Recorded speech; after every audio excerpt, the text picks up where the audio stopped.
6, Northern Terrafly runway heading, runway 5. Clear for takeoff.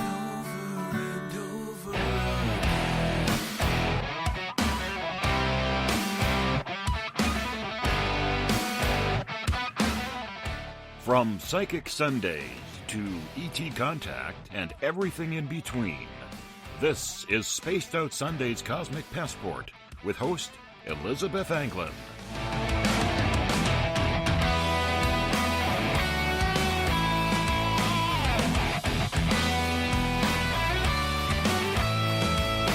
Check it. 2, 3, 4, 5, 6, 7, 8, 9.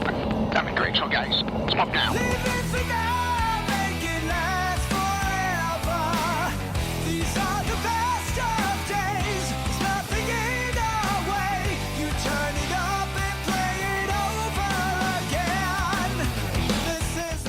You can connect with Elizabeth on Skype at 505-908-9558 and Spirit for Peace. Follow Liz on Twitter at Elizabeth Anglin and hashtag SpacedOutRadio. And you can connect with us on the web at spacedoutradio.com. I feel the need for speed. You feel it over and over again. We take you higher and higher and higher. You feel it over and over again. Chillers, we're up now. Smoke off now. This is the life we live again. Chillers, we keep on an hour. Contact. Easing up. Chillers, we're up now.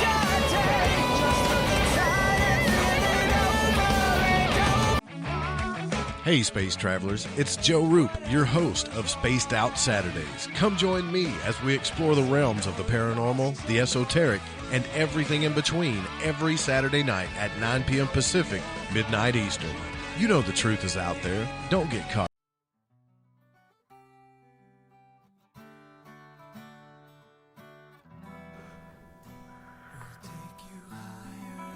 Good evening and welcome to Spaced Out Radio's Cosmic Passport. I am your host, Elizabeth Anglin, coming to you from the Spaced Out Radio Cosmic Cruise Mobile.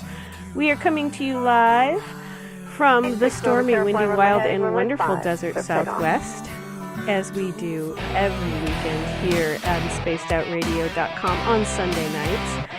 We want to thank all of you listening in from around North America and the world, especially everyone listening on WQEE 99 Rock the Key in Noonan, Georgia, at spacedoutradio.com, on the United Public Radio Network, and on the Fringe.fm. Thank you guys for listening to us, and also thanks to our guitar god, Ron BUMBLEFOOT, formerly of Guns N' Roses, currently of Art of Anarchy, for creating music that makes Spaced Out Radio rock, the official spacedoutradio.com music. If you like, you can check us out on Twitter at Spaced Out Radio. Give our Facebook page a like at Spaced Out Radio. On Facebook, you can follow me at Cosmic Passport with Elizabeth Anglin, or just Elizabeth Anglin. I'm the one in the cowboy hat. You can subscribe to our YouTube channel, Spaced Out Radio. Tune us in on TuneIn. Download our tunes from iTunes. We are also on RadioGuide.fm, TalkStream Live, and on Stitcher. And of course, our website is spacedoutradio.com. Hey, go there if you want to take part in the live readings tonight. We will be answering your questions from the Spreaker chat room, which is what you get when you go to spacedoutradio.com. Go ahead, sign in there. It's okay. If you haven't signed in before, just say hi as soon as you get into the chat room. And yes, we will talk to you, or talk at you, as the case may be. If you're also on the SOR Space Travelers chat room, we will be answering questions there as well after the first hour. So, either place, go there. We will do live psychic readings through the chat rooms tonight. Now, if you go to patreon.com, there's the full office for the listening show. Make sure you check those out. If you have not read any good news lately, go check out our news section. The intro that deals with everything paranormal. And Dave Scott's latest blog is there as well. And we've got some super cool videos from the UFO seekers and the amazing Tim Doyle. If you've had an experience you can't explain, now fill out you on an a SOR spiritual Sightlines journey report. Our from the researchers are ready desert to of help New you find Mexico out this what's going Sunday on. night. And again, Here's Spaced Out a big Sunday's thanks Cosmic to everyone Passport listening on with WQEE Elizabeth Anglin. 99 Rock the Key. Thank you for sharing your nights with us at SOR Renegade Talk Radio out of Las Vegas. We miss you. You should come back. United Public Radio Network on 107.7. And our listeners from 160 countries around the world and the Fringe.fm. Thank you all for being here. So, I'm here tonight with Skeeter Welhouse. Now, some of you are familiar with Skeeter. It's always a treat when she's on. And we're going to be talking during this first hour about spirit guides. What they are, what they aren't. And I'm going to say this like somebody from Boston, because sometimes in Boston, when you're in Boston, people have to tell you, like, hey, this is how it is. This is how it isn't. This is how, they are this or they aren't that. Skeeter, you never lived in Boston, but you did live in New Mexico. So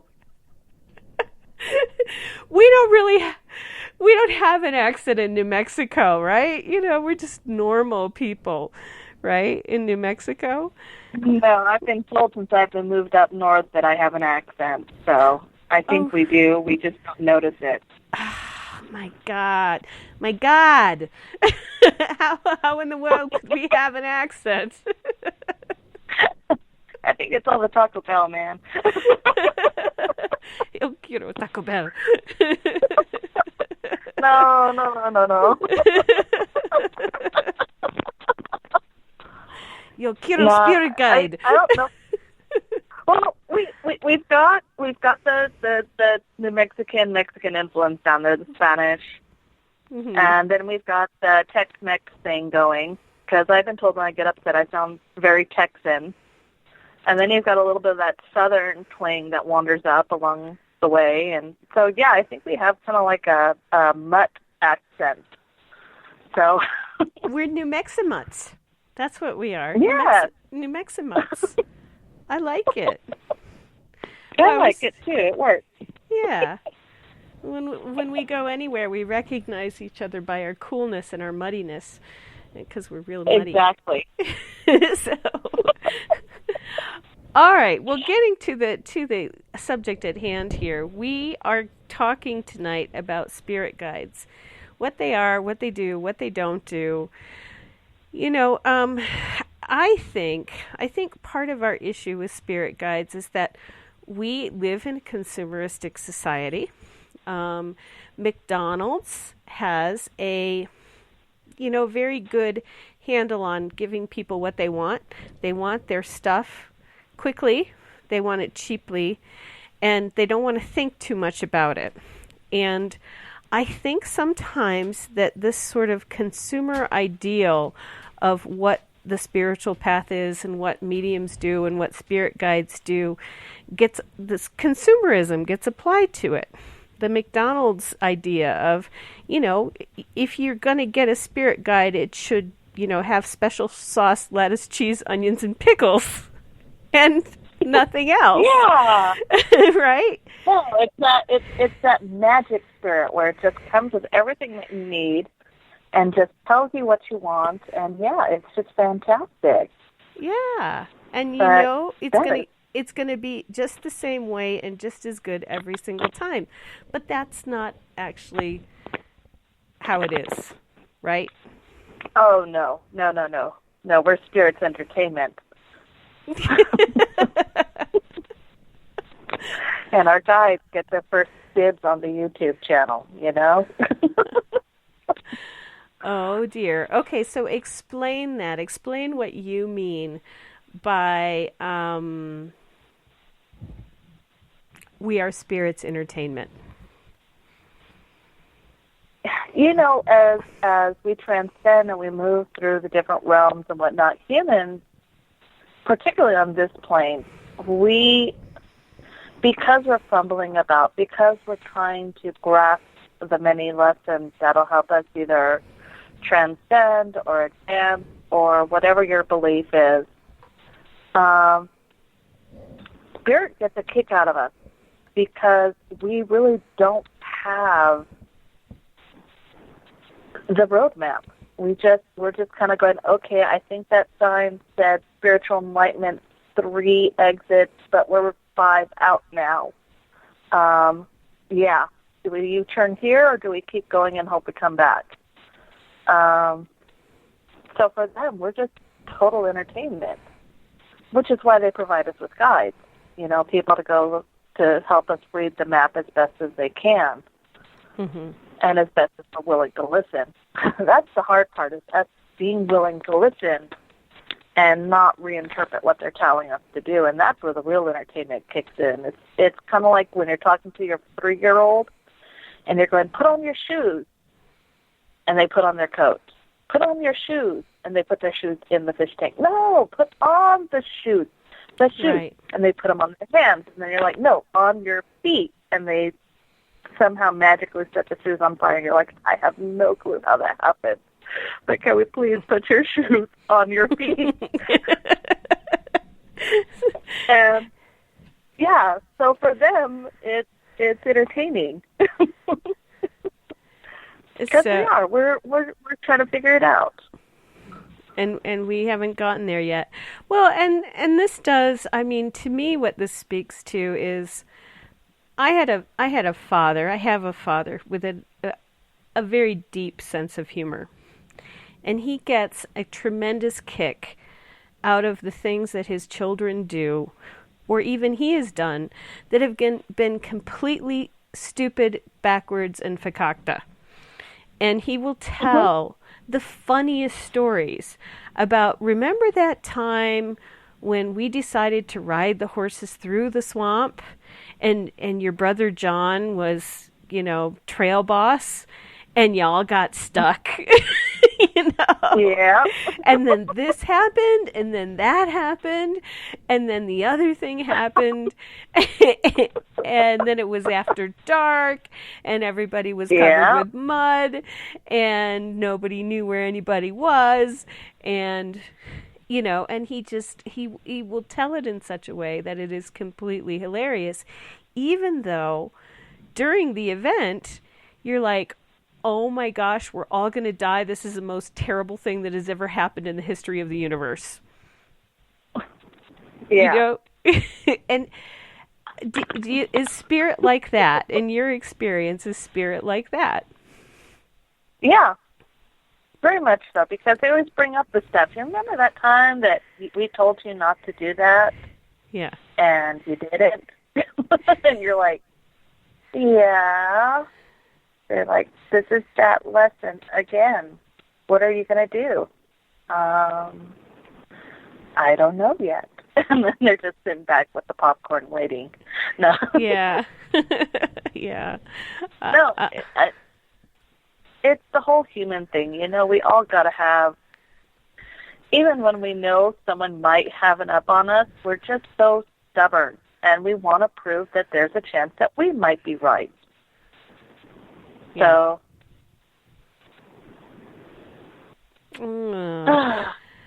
So, what is it that you would like listeners to know that you are finding as you're doing more work with people and doing your own work? What, about working with spirit guides? I know one of the things that I have an issue with is that it seems like people think of their spirit guides as magic genies. That's one that bothers me, is that they keep thinking, well, if I just ask my spirit guide to make this happen. There's a really great song out there. I can't remember the gentleman who sings it. He has a really great deep voice, country western. Thank God for Unanswered Prayers. Uh-huh.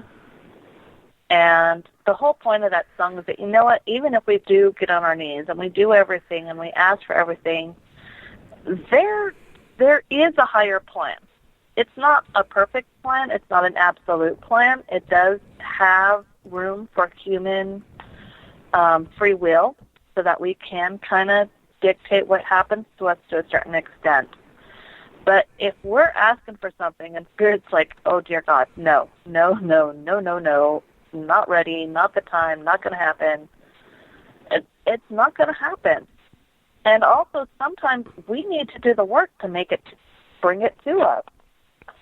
We need to not be so reliant on Spirit just granting wishes.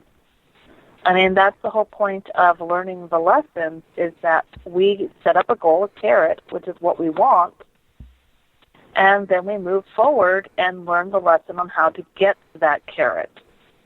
If Spirit just said, oh, well, here you go, no big deal, here's your prayers, here's your wishes, well, we wouldn't learn anything. We'd just be laying there all day, sitting next to our incense and yoga mat and lighting candles to that God, going, okay, now I need this, now I need that. Just not going to happen. Right. And that's not exactly what a spirit guide is for anyways. The whole purpose of their job is in the job title, guide. Right. Right. So Lewis and Clark were yeah. Lewis and Clark were explorers, okay, but they had guides. They had guides who knew the territory, who had some experience in places they didn't have experience. And, you know, they got the credit because they did the exploring. You don't hear too much about the guides at all, ever, at least not that people remember. And, but isn't that sort of what we have? We have, personalities, people in spirit who know the basic territory that we're going to be covering. And they can... Oh, yeah.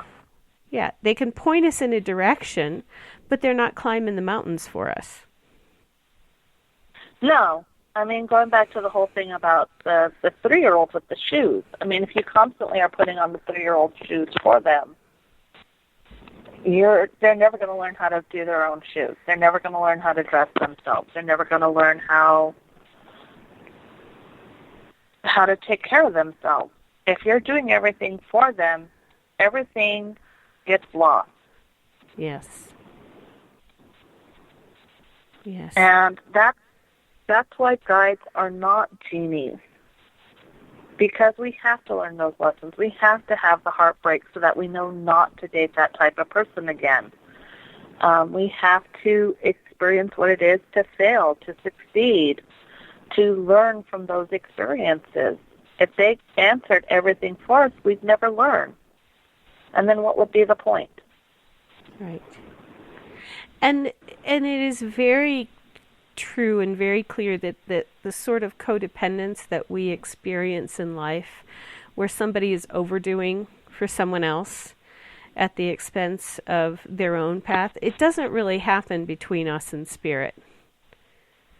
No. You know, they're not here to overdo for us. They're not here to childify us. They're not here to be mommy. No. Or the magic genie, or the guy who flips the burgers at Burger King or McDonald's and puts what we want on them. But they can point and say, you know what? You're a little anemic. You probably need a burger today. You know. Yeah. That kind of thing. Well, you get those little bumps and guides, or, all of a sudden you're where you need to be and you didn't quite know how you got there, but you made it there. Right. And this kind of leads me into the other thing. Not only are guides not genies, but they're also not always going to be nice about the lesson. Right. If you're sitting there going, oh, I know I'm anemic, I know I need to stop and eat, and Spirit keeps presenting me with places to eat, but you're like, no, I got to keep going. Spirit's going to go, fine, let's set this up and see what happens. Right.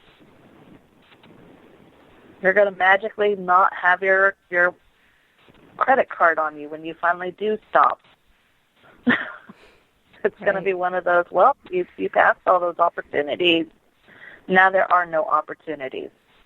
Right. Because you wanted it a certain way. That's what I find. What I find is that people are often very inflexible about how their opportunities come to them. And yeah. And so they will say no. No, I don't want to go there because blah, blah, blah. I don't want to do that because blah, blah, blah. The way that I want my opportunity to appear is exactly like this. It has to be this or I'm not going to take any. And I sometimes work with people who are like, I will go do what Spirit is telling me once I've paid off all my bills. That's been one that's been around lately. I will go do this once I've paid off all my bills. And I'm just like, seriously? You're saying no to every single opportunity until you paid off all your bills.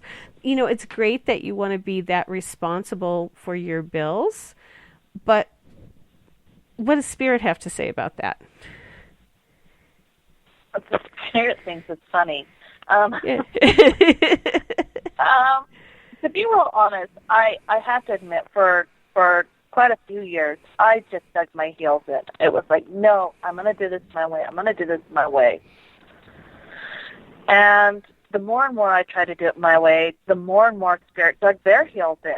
And then they just finally got tired and stepped away. They were like, if you're not going to listen to me, we're not going to help. And that's really what happens. It's kind of like, what is the purpose of giving you guidance if you're not even going to pay attention? And you have to earn it back. A lot of people just get so set on how it has to be. I had a client recently who was so mad, and this isn't a spirit guide, it was their mother. Their mother had died, and their mother and them had made a pact that when her mother crossed over, her mother would flick the lights 3 times. Mm-hmm. That would be their sign that she made it to the other side safe. And she was really, really mad at her mom because she hadn't flicked the lights 3 times. And her mother was standing there talking to me going, I have tried. I don't have the energy. And I've been flicking the lights just once or twice, but I haven't been able to get to the 3rd time yet. And I looked at the woman and I said, but your lights have been flickering. And she goes, well, yeah, but it's not 3 times. And I'm like, so your poor mother, who has been flicking and playing with the lights, just because you can't get that 1, 2, 3 rhythm down, you're totally dismissing her signs. You're totally missing out on this loving post-life relationship with your mom because she can't do the 1, 2, 3 with the lights.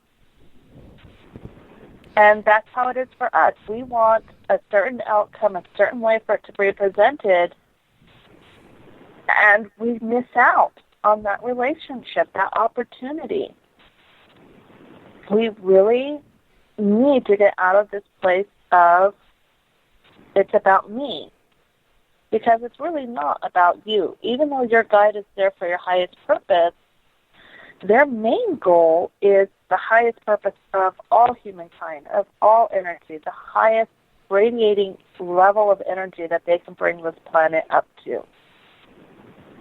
So if they can bring you into a point where you can intercede and help someone or something and increase that person's energy or take away a lesson that helps you enhance another person's life later on, that's what they're going to do. A guide isn't necessarily going to do exactly what you want because they're going to do what you need. And that's something else that we have a hard time with is we have certain needs, but we mistake them for wants. I mean, technically all we really need as humans is food, shelter, and love. That's all we really need. All the other stuff is wants. And when we start wanting and mistaking that want for needs, that's when spirit goes from, here, let me help you, to, here, let me show you what really needs to happen. And it's not always going to be pleasant and happy. Sometimes it's going to involve heartache or a hard lesson. It may involve a mental breakdown because we have to get past those barriers that are stopping us from seeing what's actually needed in the moment versus what we absolutely want. Does that make sense? It does. We had a question which was deleted. It was a good question by the guy, or Guy, or Craig, however we want to think of him. He deleted it, but and I wish he would rewrite it, because I can't put it in as eloquent a way as he did. But he was asking if spirit guides agree that we need to become self-aware and also something else. So rewrite it, Guy, for us. I'm going to go, as he does that, I'm going to go to another section of the path about this. What happens? So, yeah, so I have a question for you and for them. And this is very personal to me. You know, you said the 3 things that we need: food, shelter, love. Yeah. Lately, what I've been finding is that there are more and more people that I have some past life karma with, who I then become aware that I have some past life karma with them. And there seems to be sort of a direction to go do something with that person or go do something with that person. And I take a look at the Akashic records and I take a look at the past life karma, and then I think, no way in effing hell. You know. So here's the thing about past life friends and lovers and family. Yeah. We're very quick to accidentally mistake them for twin flames or soulmates, and we have an urge to reconnect with them. It really is like finding an old friend.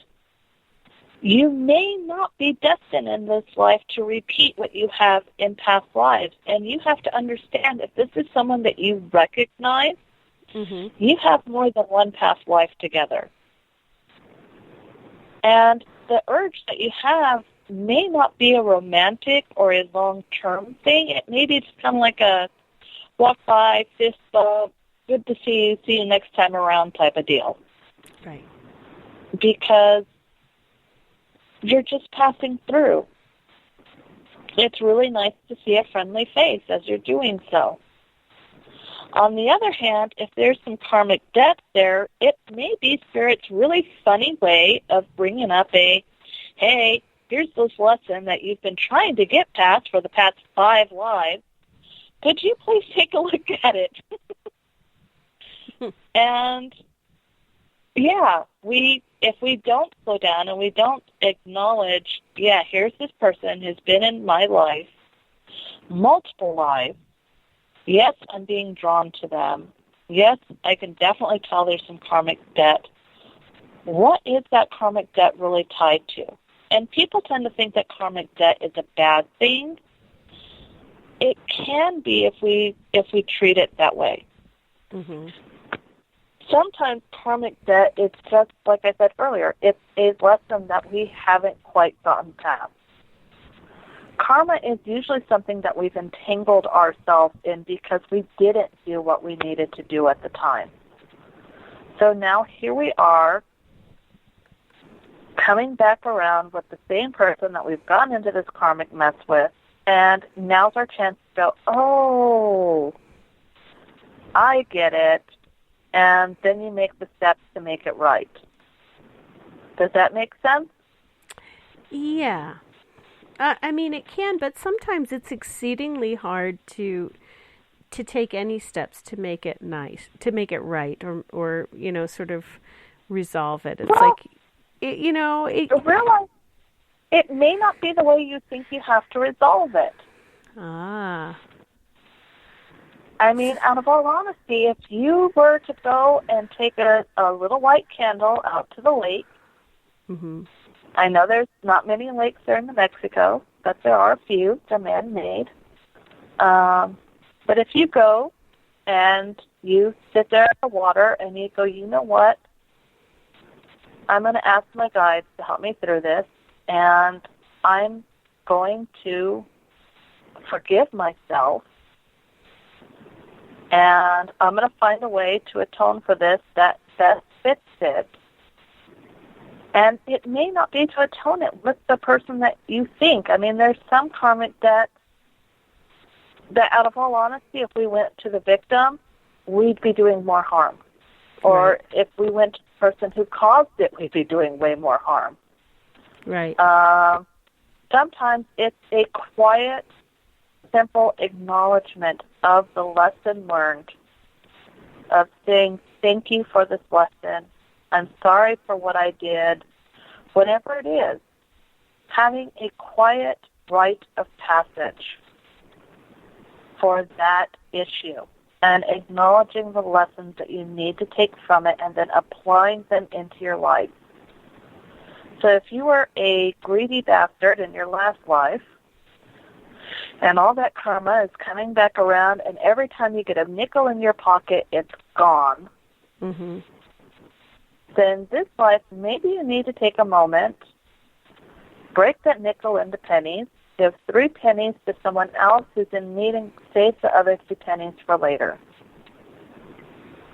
It's just a way of finding how to acknowledge, respect, take in the lesson, and move forward, knowing that you are not going to repeat that lesson again.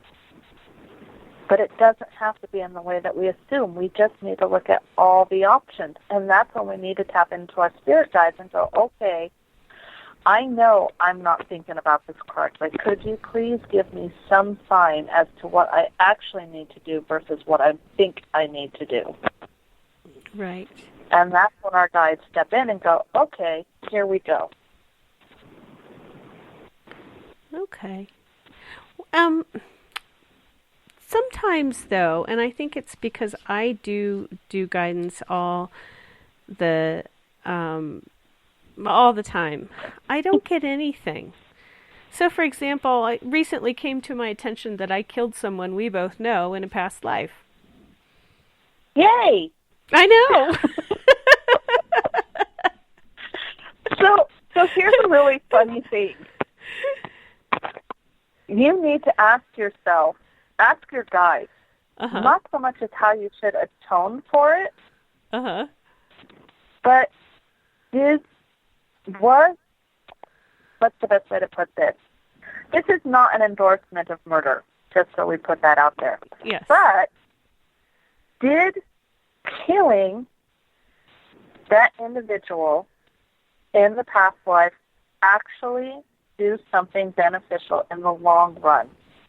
When we go out on the cosmic web, did it actually stop further harm occurring to that person or someone else? Did it actually have a positive outcome?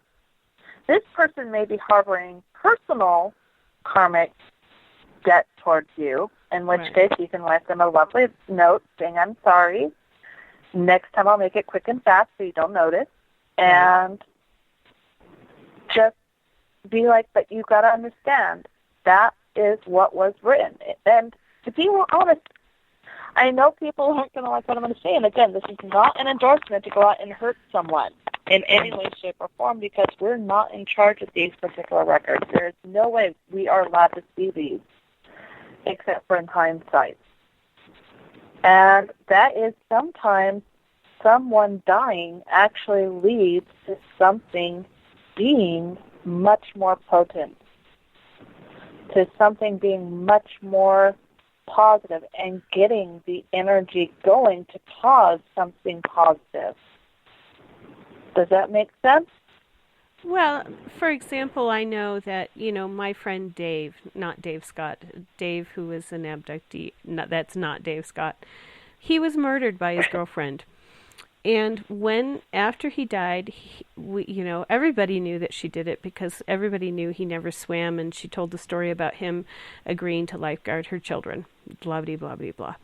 So, and Dave had a ton of friends, and she gets up at his memorial and tells the story, and at that point, everybody in the audience was like, and we know how Dave died, Yeah. But nobody got up, nobody did anything, and then he came back and talked to me. I was already a medium at the time, and he said, no, don't you do anything. Don't do anything that holds on to this energy. Don't do anything that would make that you would have to spend any energy on whatsoever. When it is her time, she will get her justice will be done. And I'm assuming he's referring to the life review. But what him being released from being on Earth did was it made him a tremendous guide for me in terms of the alien abduction stuff, and in terms of, just in terms of developing mediumship and all sorts of other things.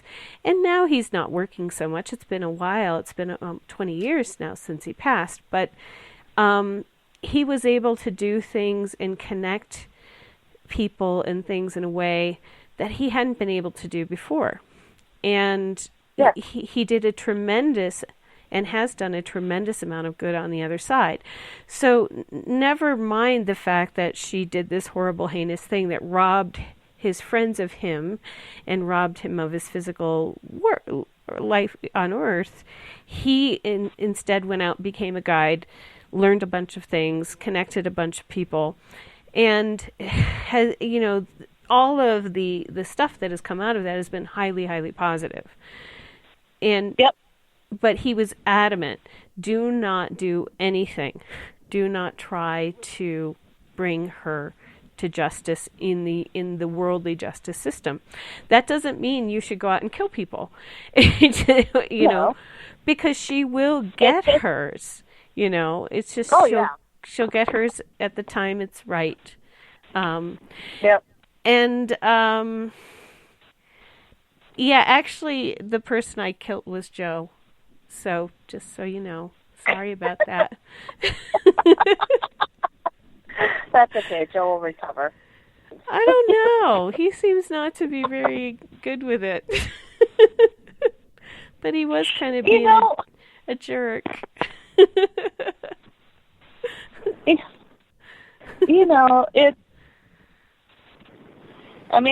A lot of people look at me and they go, well, what about Hitler? What about Hitler? I'm like, oh my God, please don't get me started on that. Oh, let's get you started on it. Let's get you started on it. What about Hitler? I'm sorry. You got to realize he brought a spotlight on a lot of things that were happening. Mm-hmm. Everything he did was horrendous. As a human being, even as a spiritual being, what he did just makes you want to vomit. Yes. The things that people did under his regime and excused it as following orders or whatever, it's totally inhuman. Right. That said, I had a really twisted history teacher in college, medical history. And he pointed out that a lot of the things that we know in medicine came out of the notes of some of the experimentations that happened in the camps. That some of the things that we know about certain drugs or chemicals or the way things work came out of these war camps. Absolutely hideous, horrid, inhuman, not morally, spiritually acceptable in any way, but are incredibly helpful and useful in the long view. It's like if we could have gotten it, if the angels themselves had just come down and handed it to us, we'd be like, great, this is fantastic. But the only way we could get this information was through these horrendous circumstances. Mm-hmm. On the karmic level, those guys are going to pay for it. But on the other end, it had to happen. One of my favorite stories to refer back to is a lot of people consider suicide sin. And they go back to Judas with Jesus. And I'm like, you realize if Judas hadn't done what he had done, if he hadn't gone to the extremes that he had, that final chapter wouldn't have happened. If he hadn't done the betrayal, if he hadn't done what he had done, Yes, there's a karmic debt for that, but it's not exactly the same karmic debt as you think it would be. Because it had to happen. It had to play out. We have these stories where people need things. I mean, we have this situation here in the United States with school shootings. And right now we have some amazing young people finally stepping forward and voicing themselves. Love it or hate it, it is amazing to see the energy that is coming out of this, that these young people are finally waking up and going, we need to step up and have a voice. It's tragic how they had to be woken up. It is incredibly tragic. But they're awakened now. They have their voices. They are showing their voices. They're showing their talents and their ambition and their energy. It's a horrid karmic debt to come in on. But it's an amazing outcome. And that's where people need to understand that there is a rhyme and reason for everything. We may not agree with it. We may be in a horribly dark place about whatever that particular thing is. But look at the positive results that come out of it. Look for the things that actually encourage humans to advance, to grow, to push forward, even if it's just one person who is awoken and enlightened. That is an amazing outcome. Yes, and not to, I mean, and it is true, not that we, want to say that bad things happening is good, but after the Black Plague, which took and I've lost Skeeter. I'll get her back 1 second here. I was just saying that after the Black Plague, we had the Enlightenment.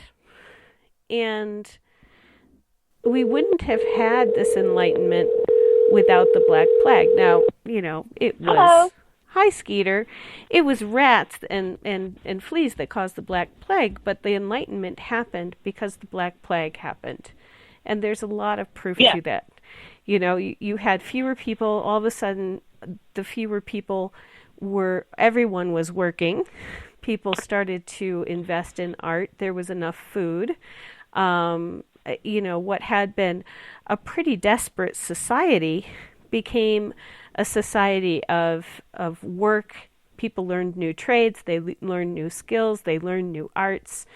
And they really pushed themselves to become more productive, more artistic, more enlightened than they had been before, because a whole large group of people were gone. And so the people who were left behind had to do more to take up the slack, and they did.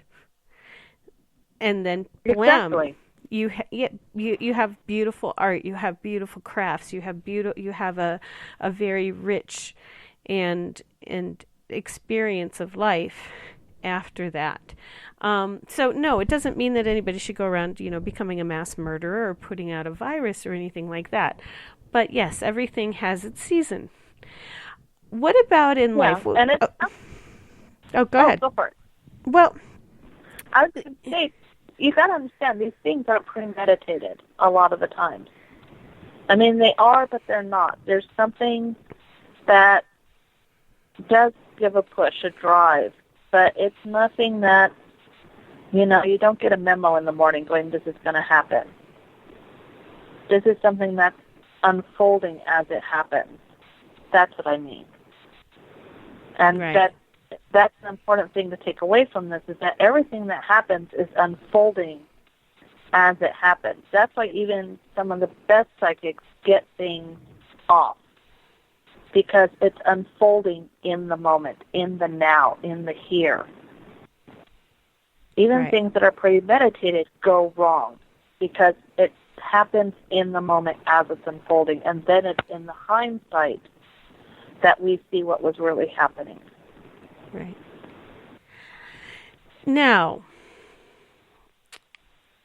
I have had a plethora of clients who have been heading for spiritual redirections. Have you ever seen this?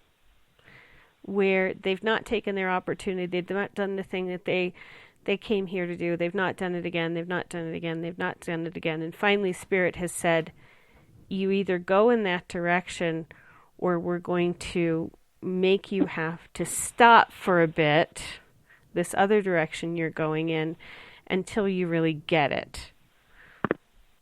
Yes, track jumpers.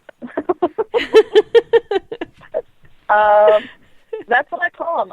Because of the way I see the web, that they throw web out there, I call them track jumpers. Because, yeah, they're here for something, some reason. But, again, there's room for human free will. Right.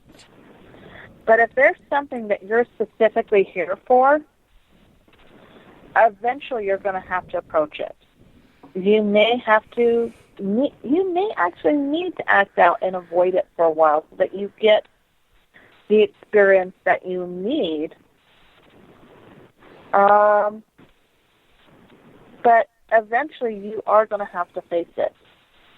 It doesn't mean you're going to succeed at it. It just means that you are going to have to face it. And one of my favorite examples of this is anyone who starts something late in life and succeeds insanely at it. One of my favorite people to pick on is Colonel Sanders, who made Kentucky Fried Chicken. He didn't do that till his 60s. Oh, wow. Another favorite person of mine to pick on who did something amazing in her later years is J.K. Rowling, the author of Harry Potter. She didn't do that in her younger years. She did it in her later years. Well, she wasn't that old. Her to a, for some, you got to understand, if you ask my daughter, that's old. What, 29 or 30? She was pretty young. She was, how old was she? She wrote Harry Potter. When she was in her 20s. Yeah, she was in her late 20s. She got married and she had a child. The marriage didn't work, and then she was on the dole in England while she was raising a small baby, and she would take the baby carriage and go write at a cafe in Edinburgh in the afternoon. But she was like late 20s, 29, maybe 30 when she started. So, but she did a lot of stuff in 29, 30, 40, 45. She might have been slightly older, but she wasn't much older. She completed the series when she was 42. Yeah. So that she was about 29 or 30 when she did it, the first one. But she didn't have the experience for it. But she did do it. I thought she was a bit older. That's when my numeric dyslexia kicked in, folks. I apologize. Yeah. Well, but she didn't have any, right. 40 people. She didn't have any experience whatsoever. You know, she hadn't been a writer. She'd been like a language teacher, an English teacher, teaching English as a second language. So she wasn't a journalist or a writer or getting paid for doing that. She just went out and went to the cafe and started writing. And, yep. You know. But there's quite a few people who didn't start till late in life. And I mean like 50s, 40s, 60s. Right. Annie Proulx. Yeah, Annie Proulx, she writes with Larry McMurtry. They write movies together now, or in the recent past. She didn't get her first novel out until she was like 49. And it was either won a Pulitzer or was close to winning, was like nominated or something like that. And it was her very first novel when she was 49. So, and now she's wildly famous as a screenwriter and novel writer. Yep. I think who else? Yeah, go for it, old people. Let's go. Let's get our... We need, it's more of the life experience that we need to get there. Yeah. So, I mean, but that's the way we work with spirit. We just keep going and going and going. One of my favorite poets, Maya Angelou, had an extremely full life, good, bad, and everywhere in between. And she didn't start till later in life, but she needed all that experience and all of that so that when she did write, when she did speak, it came more from her heart, from her soul. And eventually life did bring her around to it. Right. J.K. Rowling is one who literally, Spirit brought her to a screeching halt and was like, hey, we got to do this. And the next thing we know, we've got people asking each other, what house are you? Right. Who would have guessed? But she was brought to a screeching halt in her life when she wrote those books. Right. Yeah. I mean, there's amazing stories. If you start looking at people and the actual circumstance that made them amazing, uniquely amazing, you will see that moment in their life where they were slammed to a halt, where they were brought to their knees and they had to come around to what they were meant to be. But you got to acknowledge that also while they were holding off on this, they were collecting some much-needed life experience that gave what they did that extra richness. Right. Oh, dear. Dearie dear. We're almost at the end of our hour. We are. So we have a question from Moonlight. What's in the second hour? Second hour is Psychic Sunday, and Skeeter's going to stay on, and Paul Simons is going to come in, and I'm still unable to unload the very, very, very old but still workable version of Spreaker so people can call in. So if you are on the spacedoutradio.com Spreaker chat room, you get first dibs on asking questions of both Skeeter and Paul tonight. We will take your questions in a first-come, first-serve order. We had a couple questions which I kind of passed over. One was Guy's question, which he kindly rewrote, and then a bunch of other things happened in between. We got off on this other track. What was no, I can't find it, but it's...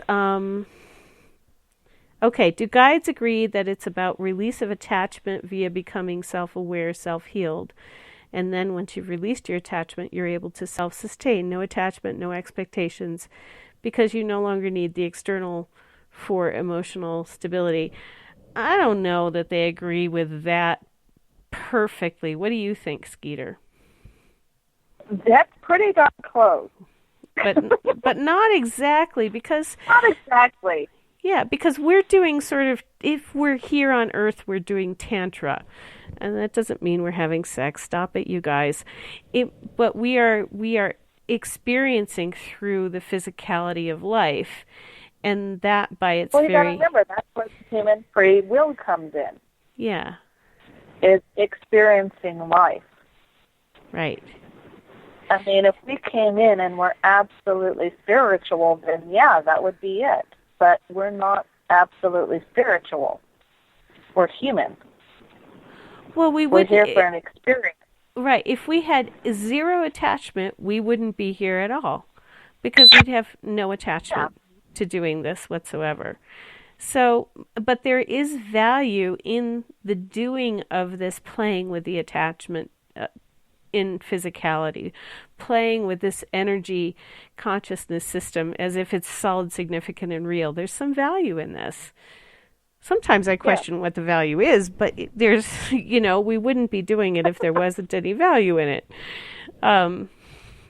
Might just be really good entertainment. Sometimes it's about riding into home base, knees scraped up, face first, loving and screaming every moment of it. And other times, we don't even get to come up to bat. Right. It's just a matter of what we're supposed to be experiencing in this life that'll help raise the overall energy of the planet, of the species. It's all about the energy, babe. However we get there, whatever we do to get to it, whatever we end up having to experience, along the way is written out, and then we have the fun of our free will. I mean, some of us go thinking, hey, we're playing baseball, and someone shows up and goes, hey, where's the goalpost? And we're like, it's baseball, not football. And they're like, what do you mean football? I'm talking soccer. And they're like, no, American football or your football? No, and I mean, it's all kind of starts getting twisted. Okay. And that's the fun of the human aspect. Okay. Before we go into break, Skeeter, if people want to call you for a session or email you or find out about you, how do they do it? bluemoonweaver@gmail.com or bluemoonweaver.com. Okay. And you are doing readings? Are you doing spiritual healings as well at this time? I am doing spiritual healing. I have officially gotten back on my shamanic path, so I'm officially doing my shamanic healing work again. At the end of May, I will be doing my past life regressions and past life hypnotherapy work again, which I'm excited for, and I'm still doing all my usual readings and channeling and house blessings and helping spirits cross over and all that fun stuff. Good stuff. So, and okay. And we're going to go on break. Skeeter's going to be back. Joseph will ask your question after we come back. Thank you all for listening. This is Elizabeth Anglin, and we'll see you on the other side of these messages. Hey, space travelers, it's Joe Roop, your host of Spaced Out Saturdays. Come join me as we explore the realms of the paranormal, the esoteric, and everything in between every Saturday night at 9 p.m. Pacific, midnight Eastern.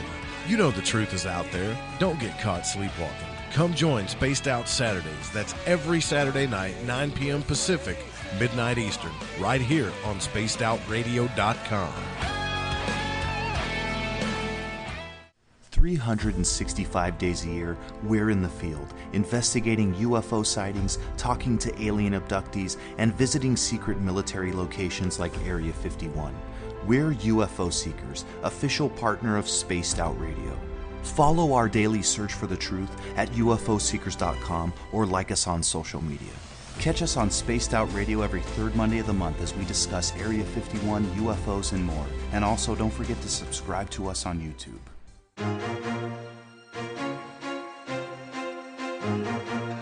From coast to coast to coast, Blacklight Uncharted is taking on the paranormal across Canada. From ghostly hauntings to the UFOs flying above in conjunction with MUFON Canada, we're closely investigating what's going on in the northern skies and checking out the apparitions that walk among us.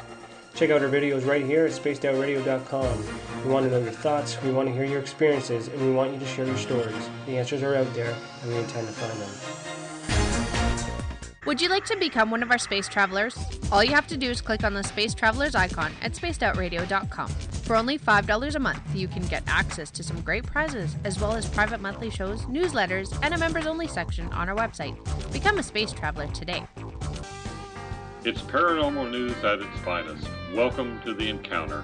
At spacedoutradio.com, The Encounter online is SOR's trusted news source for everything weird and strange going on around the world. This is news editor Eric Markham. Our team of journalists are scouring the planet for those strange stories that rarely make the mainstream. No fear-mongering or fake news here. Head over to spacedoutradio.com and encounter The Encounter. Want to learn more about aliens, cover-ups, conspiracies, cryptids, and the paranormal? All you have to do is tune in S4 as we take over the Spaced Out Radio Night, starting at midnight Pacific, 3 a.m. Eastern, each and every Saturday night, right after Spaced Out Saturdays.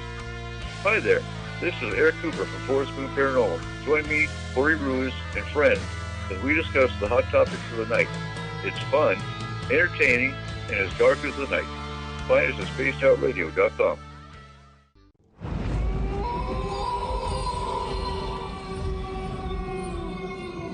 Hey, this is Canadian Paranormal Investigator Mike Moore. The third Wednesday of every month, I'll be teaming up with Dave Scott to bring you Ghosts of the Great White North. Each month, we will bring on guests from across Canada to discuss their ghostly encounters. Canada is a paranormal hotbed with stories you've never heard, so we're going to bring them to you. So get comfy on your Chesterfield, grab a donut, and join us, eh? There's a lot of strange going on in this world, and we can help you find out what's going on with you. Paranormal, cryptids, UFOs in the sky, aliens in your bedroom tickling your toes. We have the investigators you need to find out the answers you deserve. All you have to do is head to spacedoutradio.com. Your information is 100% confidential. The SOR Sightlines Report. It's free, and we're here to help. Do you want to know what's really going on in your world? Do you have questions about who you can trust in the mainstream media? Then look no further than the Rebel Planet. Come get the straight answers right here at spacedoutradio.com. Join me, Jamie Sexton, creator of Rebel Planet News, as I fill you in on the stories behind the stories. All you truth seekers, be sure to tune in to Rebel Planet on spacedoutradio.com the third Thursday of every month. Are you an experiencer? Have you had run-ins with strange creatures you can't explain? ETs, Dogman, Bigfoot, werewolves? They're enough to scare the daylights out of anyone. Hi there, I'm Butch Witkowski from your Four Cop. And on the last Monday of every month, you can listen to me and the host, Dave Scott, talk about the weird and the strange being reported on Spaced Out Radio. I'm going to bring my investigations and sources, you bring your experiences, and we'll figure out the rest together. Strange Days on Spaced Out Radio. Come tune us in at spacedoutradio.com. Are you interested in advertising on Spaced Out Radio? Head to our website at spacedoutradio.com and click on our advertising tab. There, you will find an assortment of ways you can get your product out there with us, from radio commercials to banners and social media. Have a product you like our hosts to endorse? We can do that too. Visit spacedoutradio.com for more details. Don't have time to listen to Spaced Out Radio live? Wherever you are, the car, the office, the shower, or even if you're traveling, we're right here for you. Each Spaced Out Radio show can be found on iTunes, TuneIn, and on our YouTube channel, Spaced Out Radio Show. It's the perfect way for you to catch up on our shows. For more information, just head over to our website, spacedoutradio.com, and tune in to us today. Looking for nighttime adventure? Old school radio that delves into everything out of the norm? Then check us out at Spaced Out Radio. This is Dave Scott. Every Monday through Friday, starting at 9 p.m. Pacific, midnight Eastern, we're going to take you on a wild ride ranging from conspiracies to true crime and every ghost, alien, and Sasquatch story in between. We're always live, and we're always interactive with you. So join us at spacedoutradio.com, where together, we own the night.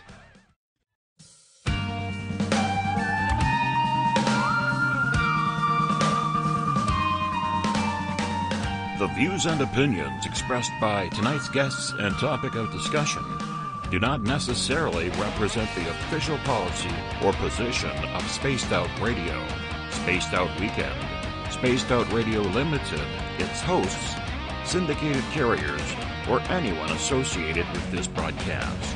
Would you like to connect with us? Head to spacedoutradio.com for all your latest show info. And hit us up on Twitter using the hashtag SpacedOutRadio. Now, back to Elizabeth Anglin and SOR.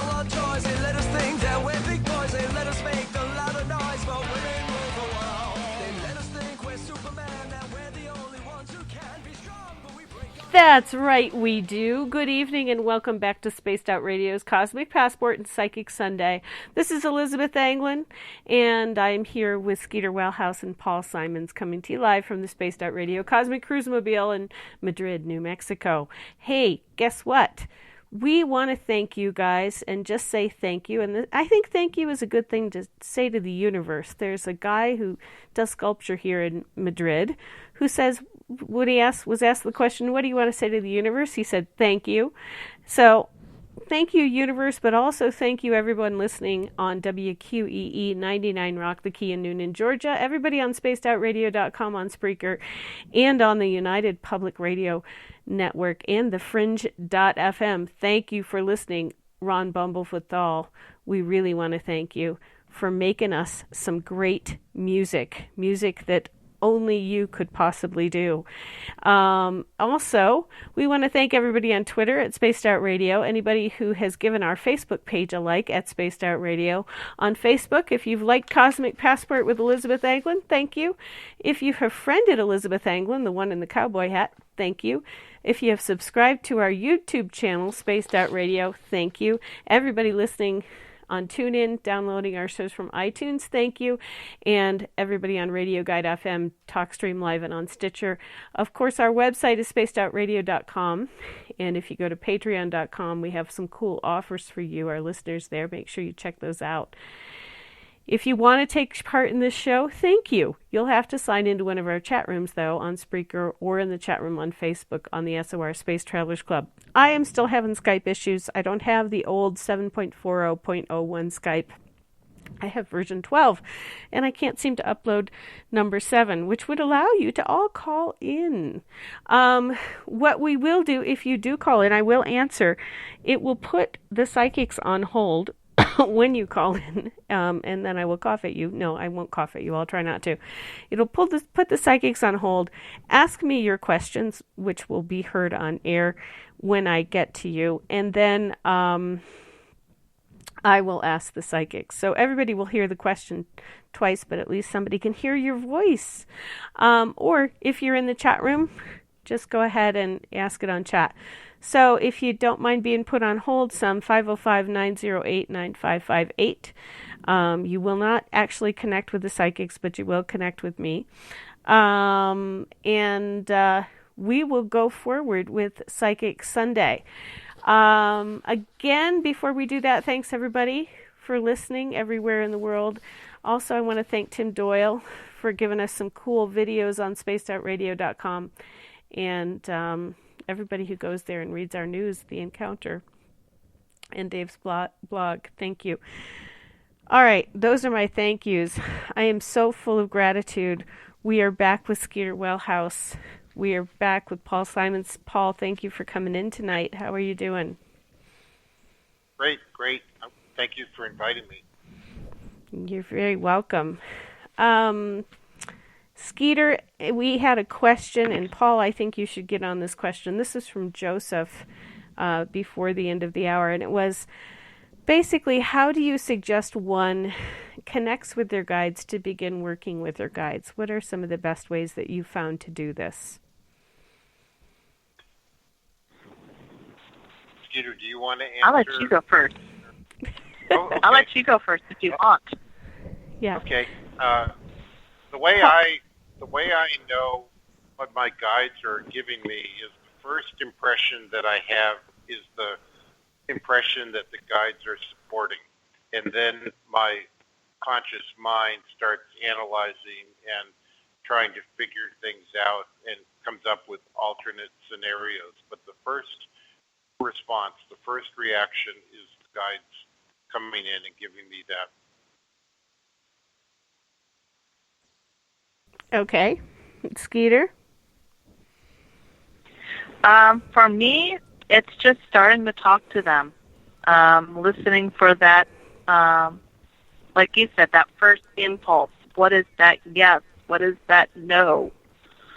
That isn't necessarily ours. Because we have a tendency to put our opinions first and any other second. So it's actually listening for that outside yes or no. If you're not sure if you have a spirit guide, let me let you know that you do. You just have to practice learning to listen to them. A human aspect is that we don't really like listening to anything that doesn't agree with us. So it's taken a moment to slow down, admit that you're willing to accept any answer that comes through, as long as it's for your higher purpose and well-being, and then listen. And your true guides will come through solid. It's just learning to listen when they give it. And it's not always going to be something that you can audibly hear. It may be a gut feeling. It may be a little nudge from behind. It may be you feel a hot flash when spirit is nearby, or a cold flash. Whatever it is that you and your guides set up as your form of communication, respect it and start listening to it. How's that for an answer? That's a good answer. Good answer. I'll give mine, which is the way I set up the form, or I used to do it when I first started, was to write. And I would write my high self, and I would write my guides a question. And but I had practiced before because I'd been working in Reiki, and I had met my guides during things that I was doing in Reiki. So, but I would write the question, then immediately write down the answer to the question right after that.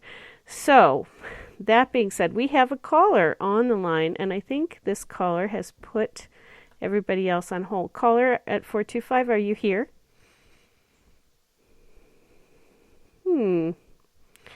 It gets curiouser and curiouser how this is working. Hold on one second. Okay. I don't hear the caller. Therefore, I'm just going to hang up on you. I'm so sorry. It's not working. Skeeter, you there? Yeah. Okay. Can you hear me? I can hear you. Yeah, for some reason I couldn't hear that caller at all. It did not say that they were on hold, but again, Skype is weird. Hey, don't call. It's not working. So don't do it. Thank you. Okay. Yeah, no more calls, people. It's not going to work. But if you want to ask a question, ask in chat, please. Okay. Shar in chat is asking a general question, a general reading. Shar wants to know what she needs to be aware of. What's most important for her to be aware of? Like, literally, I am hanging up on you, 425. Don't call. Thank you. You still there? Yep.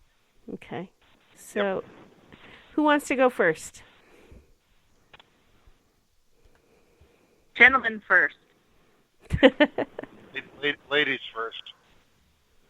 I'm not a lady. To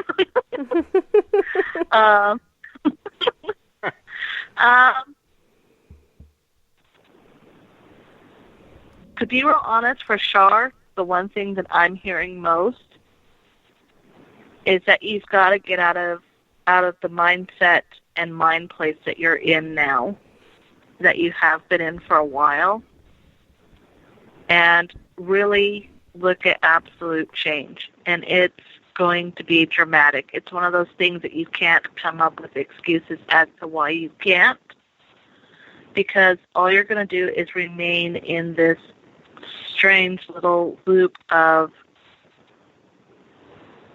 it's very repetitive what I'm being shown. It's a repetitive loop of just over and over again until you figure out this lesson, until you're ready to move on and just jump.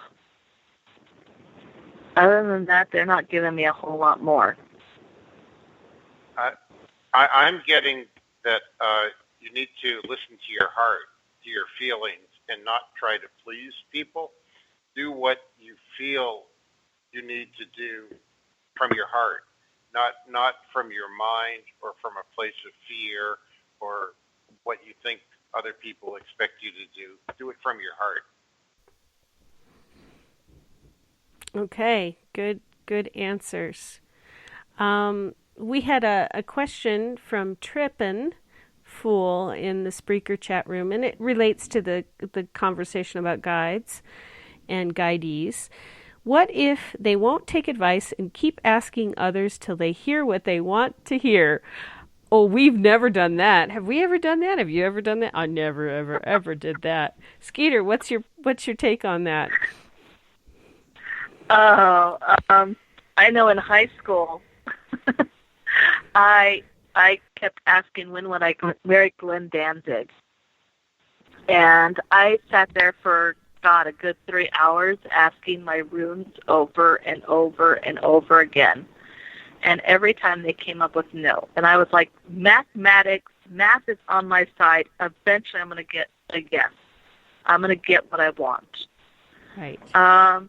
It is very possible for us to get stuck in that mindset. If I just, it's like a little kid. Mom, can I have this? Mom, can I have this? Mom, can I have this? Mom, can I have this? Mom, can I have this? And eventually your mom's going to go nuts and just either get you or just get the thing that you're asking for just so you go away and they can reclaim some sanity. So think of it that way. When we bug spirit over and over and over again, eventually they're going to be like, you know what, you're not going to learn the lesson until you actually go through this. So here it is. Have fun, and when you get to the other side, we'll talk. Does that make sense? Yeah. Mine just turn around and throw up a black curtain. Okay, Paul, go ahead.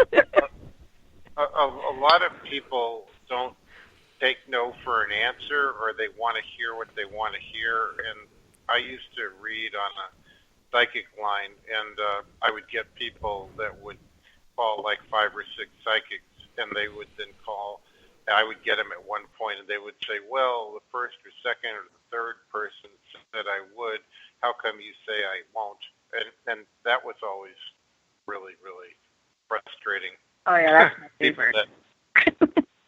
I don't like it, but it happens a lot. Okay, so I have a question for you guys, and Skeeter gets to go first. Okay. You ready? Okay. When am I going to see person with initials C again? And male person who I was once engaged to, named C again. Skeeter? They're kind of laughing. The answer is not as soon as you would like, but sooner than you think. Okay, that's exactly what they tell me. But then I had Paul read it before, and he said at some point in the next 20 years, but not that soon.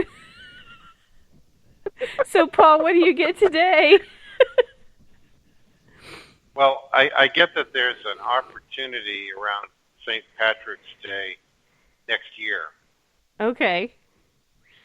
All right. But it may not be like a permanent thing. It may be like just hi. See him, but hi. Yeah. Oh, hi, it's you, that kind of thing. But will there be another opportunity after that? Certainly, in the next 20 years. Okay, so that, everyone, that's an example of the question that I have asked for the last 20 years. And I'm finally getting a yes answer, but it's like, yeah, you might see this person for 5 minutes. So there you go. That's how it looks when one of us does it. It's just like, yeah, so what? That's not really what I wanted, but okay. All right. Next question for you. Peter, he says, Paul, Skeeter, I have had an experience where a hand was reaching out to me between my bed and bedroom ceiling a few weeks ago in the early hours of the morning. Was that real? If so, who was it and what was the purpose of the experience?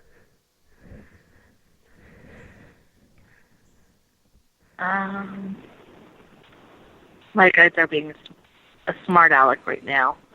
How about you go first on this one, Paul? I feel it was in the astral. It was in a different dimension, and it was somebody that had passed on that was trying to communicate with you when you were in the dream state, and that it was a family member. That's all I'm getting. Okay, anything, Skeeter? I have to put the first answer I got out there because he needed a wake-up call. The one jokingly said it was kind of inspiration for a horror movie. because it's the only way you pay attention. It is someone that he knows, yes or no. It is someone that you do know. It's family line. The death is recent, and they, even in life, he's not always listening. So they figured this was the best way to fully get your attention. And the whole purpose of this interaction was to just get your attention, to see if you would pay attention. There was no harm intended. That said, it was also kind of a practical joke. So we all kind of have to interpret what a practical joke means to us. But yeah, it's just they're trying to get your attention. He says one of the biggest things is getting you to focus in on what's happening. And he's not being real specific on why.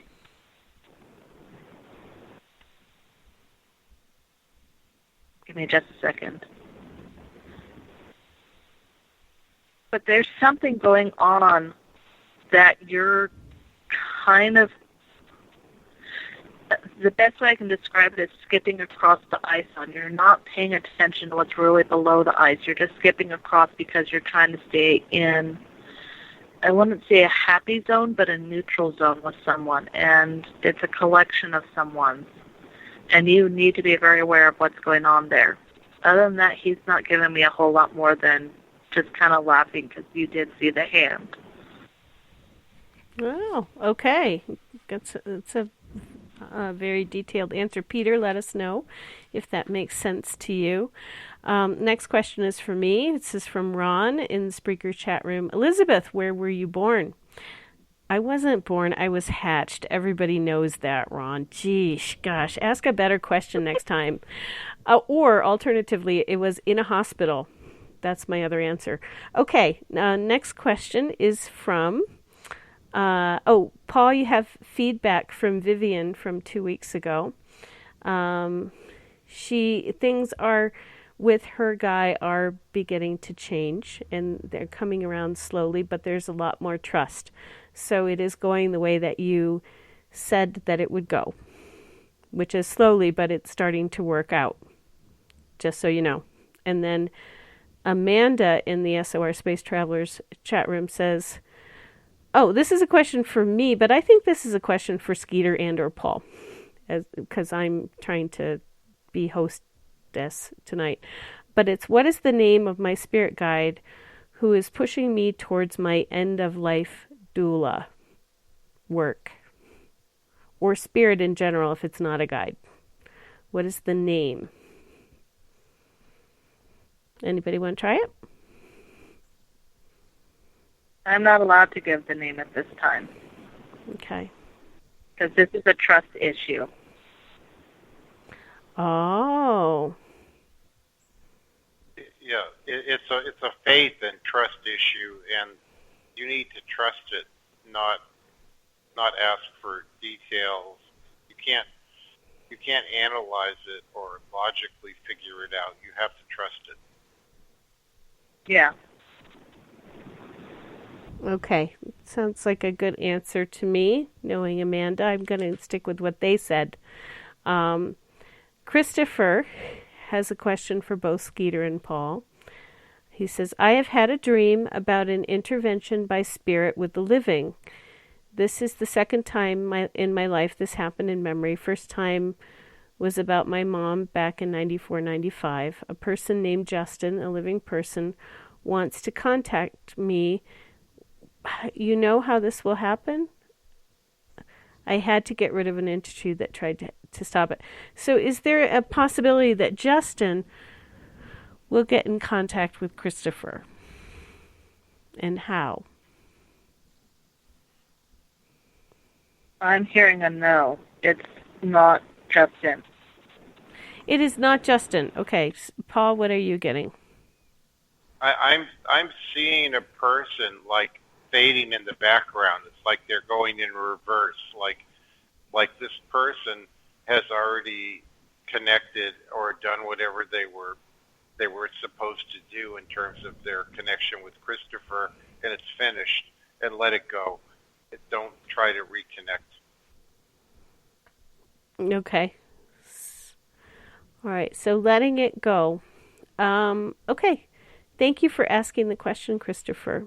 I love the next question because it's mine always, the same. Moonlight Kevin asks in the Spreaker chat room, will I be meeting a new romantic person in my life this year?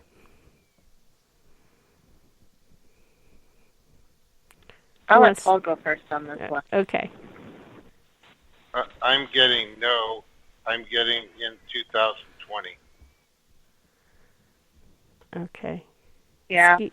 Yeah, I've got a no because you've got to come to peace with some things about yourself. You've got some idealization about what a romantic partner is still. And until you release that, you're not going to be able to identify her when she comes forward.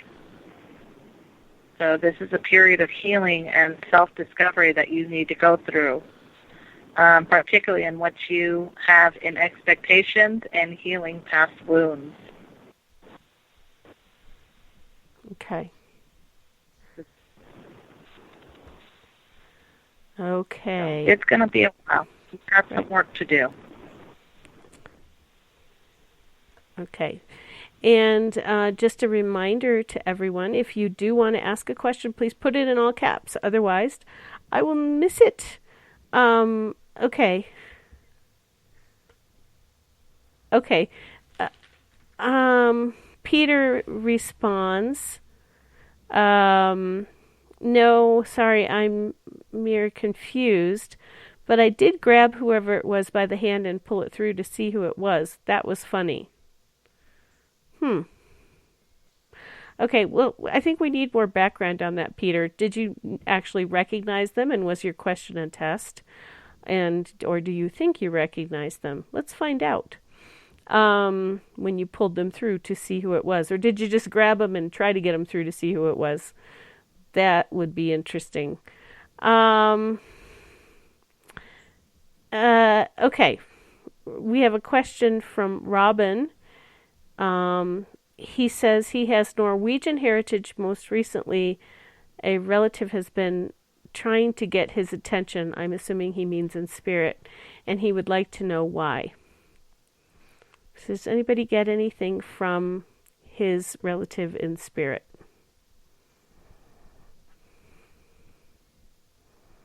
Can you repeat the question, please? Yeah, Robin, you're going to have to be a little bit more clear about what the question is. It sounds like you're making a statement, and we don't know where your relative is. So try to be a little more clear. Thank you.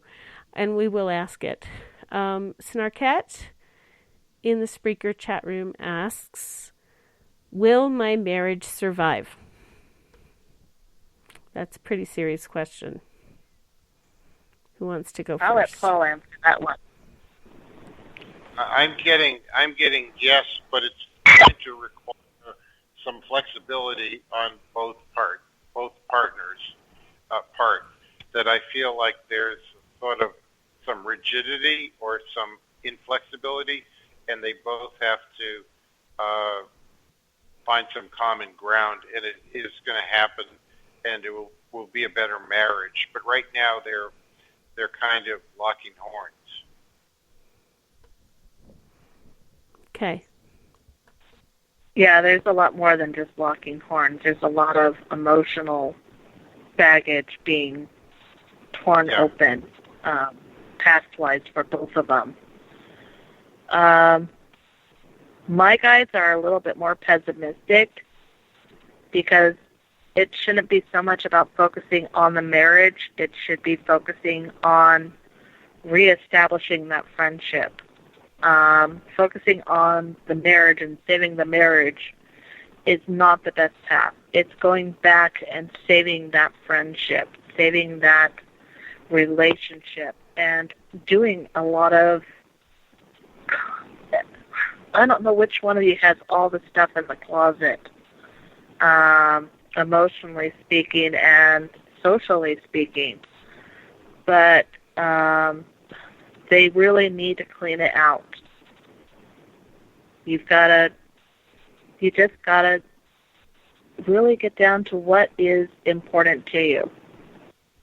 And once you two figure out what's really important to you, the friendship, the relationship, the companionship, and then moving on from there, then the marriage has a chance. But until you two drop the egos and the attitudes and work past the pain and all the other stuff, you're at a stalemate. Does that make sense?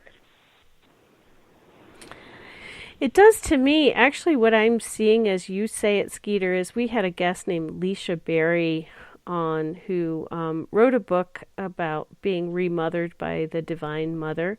But her process, I mean, she and her husband and family, they got in a really bad place, and it did have to do with money and things, and sort of being the difference between being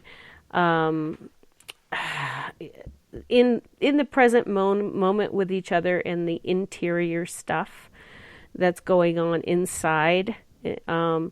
And so what they did is they gave up all their stuff. They gave up their house. They got all their kids, and they went in a bus, and they drove across the country. And every day they sat in a circle together and gave each other a talking stick, so every single person in the family could talk about what they needed emotionally, or what they were feeling emotionally, or thinking emotionally. And everybody held space for them in a place of non-judgment and neutrality. And I think what Skeeter's speaking to is, to get to that inner, deeper stuff, you've got to get past the judgment and the reaction to what other people are speaking about what they need. And you've also got to get to what it is that you need. And sometimes you can't when you feel immediately the other person in the relationship is going to judge you for being honest about it. So anyway, I suggest you get Leisha Berry's book.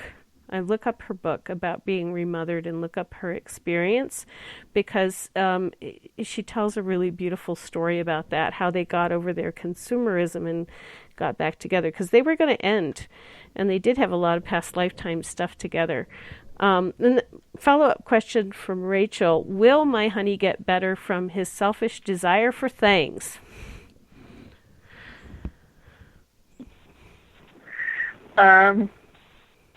Sorta.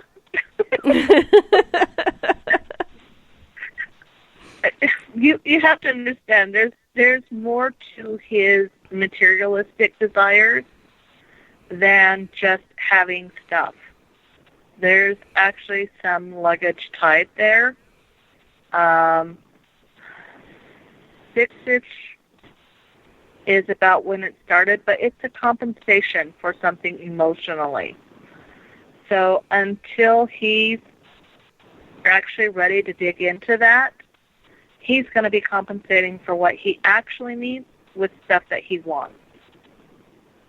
So it can get better, but it's going to be a lot of work. And just patience. And don't expect him to do it all at once. Just baby steps, because don't be afraid to challenge him when he does. But buy something or get something or adds to the collection. Or even when he gives up something from the collection, ask the question, well, what does that mean to you? Not why do you want it or why do you need it. Ask, what does it mean to you? Why does it not mean the same thing to you anymore? Ask the questions about more of what that item or items mean, not what they're supposed to be, but what it actually means. Does that make sense? It does to me, although I'm a little afraid that he's going to be like, you're trying to trap me with a question. Ah! So, ask gently. Well, the thing is some people would see it as trapping with a question, but it's a form. This is also part of his thing. He needs communication. Yeah. He doesn't like communication because he doesn't want to discuss those feelings. That's really why you need to ask this question. Is what does it mean? What does it mean to you? And don't expect a philosophical response, because it could be something as, it makes me happy. Okay. Can you elaborate on that? No. Okay, then you need to do a little bit of an investigation. I have someone in my life who collects Spider-Man stuff. I mean, just ridiculously. And I found out later on that the reason they're addicted to Spider-Man stuff is that they were dyslexic. And they were put in special programs and all that because back then they didn't know what dyslexia was. They just made them special education. They put him in the stupid kid class, which really upset him until he started reading Spider-Man comics. And for some odd reason, the way comic books are laid out, it made it easier for him to read. So now he's addicted to Spider-Man because Spider-Man made a massive change in his life. So be aware that sometimes hoarding or collecting things is actually tied into something as emotional as that. I finally learned how to read. I finally learned how to attach to something. I finally found something that fills this void or this wound or this whatever.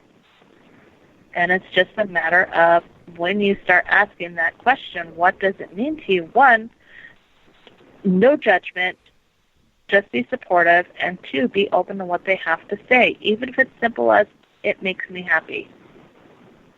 Does that make better sense? Mm-hmm. Okay. We're going to follow up with Amanda and then go to Joseph, so just be prepared. Amanda is, I actually get, I get this, but I'm going to give it to Paul and Skeeter. She says, question, trust issue, ? Further explain. And then she goes on to say, weird because I do trust them. I kind of want more guidance from them. Skeeter, can you explain how wanting more guidance is actually not trusting? I'm going to leave this one to Paul because I have to filter what Mike wants to say. Okay. So, yeah. Okay. What I'm getting is there's lack of definition of what the objective is or where things are going, and there's a lot of insecurity, lack of faith, lack of trust, and things are like, okay, here we are, what's next? And there's all this like worry and uncertainty and kind of hot and cold, not being sure, not knowing what's going to happen in the future, how are things going to work out. And there's like an insecurity. You have to trust and have faith and not be in a place of insecurity.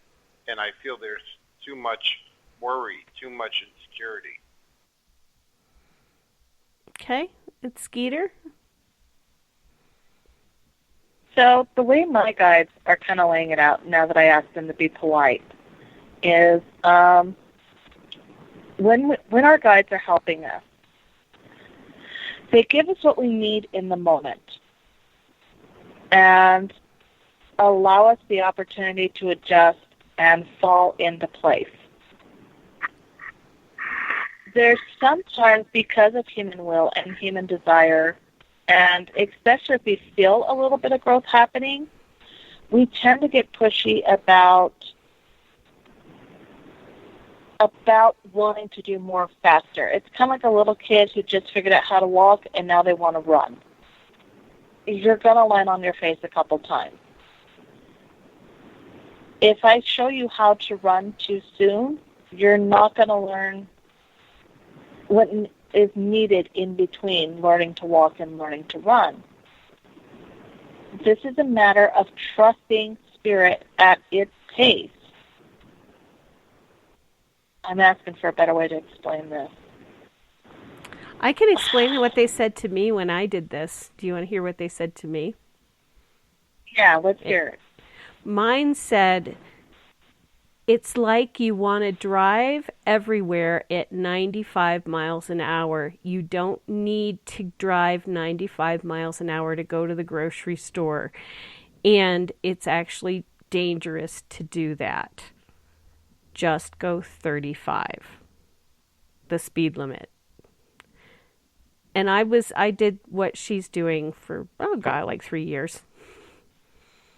And they were so frustrated with me. It's a little bit more than that. So they're giving me a better example because I asked for something a little bit more solid that would hopefully touch Amanda. Okay. So you're getting directions on what to do and how to move forward with your life. And the reason it's a trust issue is that you're not trusting it's enough. That you're not getting everything you need right now. That's where the trust is coming in. That's where they're having a hard time with trust, is that you're not trusting them that what they've given you at this time and place is enough. It's like a little kid that you just served ice cream to. You gave them just enough, and they're sitting there upset and demanding more.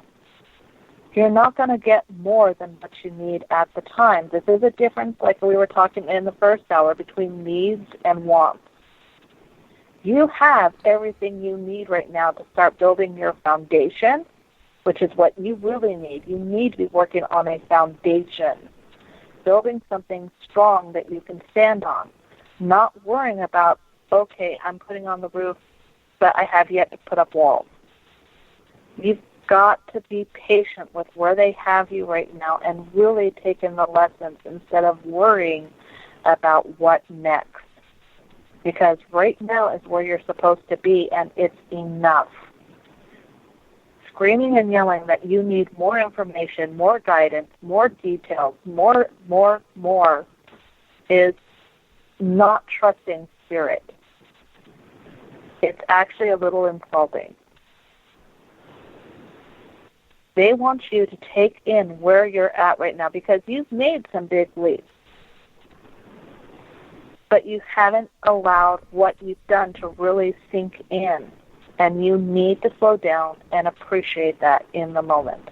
Does that make better sense? I think that covers it. I think we'll be good with that. Okay, and we're going to move on to Joseph, whose question I just lost. Oh, here it is. Joseph has had a powerful recurring dream about Morocco. He thinks it's Morocco. He's not exactly sure. It looks like Morocco. Is this a past life, or can you tell me anything about my past lives? I think we should sort of focus on that one. Anybody got anything? I'm not getting anything specific. I'm getting that he had a past life in that area. It may be Morocco, may be another country nearby, and he does have some unresolved issues or some stuff from that is coming up. So I feel like he senses something about Morocco or that area, and it's unresolved stuff. But I'm not sure that he's going to resolve it this lifetime. It's just something that he's getting glimmers and images of, but he may or may not go there and resolve it. Okay. So that is your answer. If you have any further questions, Joseph, please ask. We thank you for asking. Robin is clarifying his question. Well, like he mentioned, he does have Norwegian heritage, but it feels like he is seeing and knowing who he was at one point when he was Norwegian. I think this is a Viking heritage, and I would just like to know who I was. So he's trying to identify a specific person or that he might have been during a Viking lifetime. But do you guys get anything about a Viking lifetime for Robin? I'm not necessarily seeing him at sea. Mm-hmm. But I am seeing him in a village. I almost see him working with wood. It's the big logs, how they would strip the logs and shape them. Mm-hmm.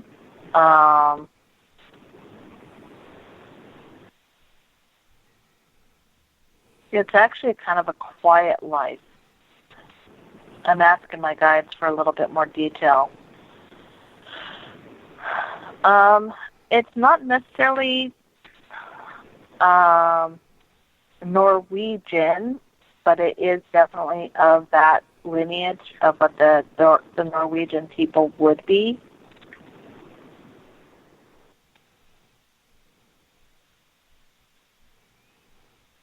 Okay. It's really far back. I can't pull it. I'm getting that he was involved in building the ships, that he was involved in the construction, but he never actually went to sea. That he was working on several ships and different projects and providing raw materials. No, I totally agree with that. And then there may have been some floating logs down a river, like they cut the trees down in one city or one area, and they had to float them to another city where they actually milled them or they shaped them into the ships. But I feel like he cut the trees down, or he worked on them, and he may have floated them down the river. He may have been involved in that aspect of it to get them to where they needed to be. Okay. So we're going to stop there for Robin. Snarkette, or Rachel, has a response. She's like, well, she meant things. I think she might have meant human things. And she says it's true that whatever it is gives him a feeling of love. I'm not exactly sure what she's talking about. It could be something like that. Rachel, just be direct. I have no problem with it. You know, I always am. If you really just want to lay it out there, lay it out there. Guy, or the guy, or Craig, says and asks, do my guides have anything to say? Give it to me straight with no filter. Paul. I feel that they want him to be honest and say what's on his mind. I feel he's trying to please people and live up to other people's expectations. And I'm getting, they're saying, be real, be honest, and stop trying to please everybody. Okay. Skeeter? I'm going to agree with him and stop trying to please other people. But start finding things that actually please you. Not on the addictive level or superficial, but actually, why do you need other people to approve of you? I mean, seriously. It just doesn't make sense. You're just such a neat human being, and it's so fun to watch you. And you've got so much heart and so much talent and so much desire to be, but you're so holding back because you're waiting for that approval, that green light, that pat on the head, that sign that you're okay to do what you want to do, and you need to stop worrying about that. The more and more you tie yourself to others, the less and less you see of yourself, and we really want you to tie into your heart, and not so much in the way of love, but find the things that ignite you, that make you want to get up and do so much so much artistic ability, so much ingenuitive energy. I mean, seriously, we could put a clock in front of you and you could take it apart and put it together in such a unique way that while it may not work, it would be a work of art. It would be a work of intrigue. Why deny yourself these abilities, these talents? Why hide them and suffer the 9-to-5 drag when you've got so much more possibility to you?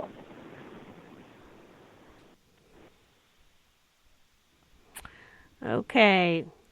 Well, I had a much funnier answer to this, which had nothing to do with guidance whatsoever. It was like, oh, you're a people pleaser. Well, your guides say that you should move to Madrid, New Mexico. There's this lady named Elizabeth there who likes people to do things for her. And you should just go, go be there and do things for her. Okay, that's my answer. Moving on from Craig. And I agree wholly and wholeheartedly with Skeeter. No, you should not do that. You should really do what you want to do, because you are awesome and you ask the best questions on and most eloquently too. So, all right, next question. We're getting close to the end of the hour. I am so well. Rachel's talking about the issue, but she's not talking about it in all caps. So I'm going to leave that alone. But there are issues of being able to connect and asking other people for love. And I think, again, that goes down to a trust issue. And moving on. Okay. What did we answer Joseph's question? Do you guys remember? Know. I think I meant to. Oh, yes. So he says he thinks that the lack of more specific information means he needs to explore it on his own. Joseph, I think that's actually right. That yes, exploring it more on your own is probably a good idea. So he was the one who was thinking that he might have had a past life in Morocco. Yeah, or near Morocco. And there's unfinished business there. So would you agree that he should look more into it on his own? He should, because he'll find the areas that need to be worked on.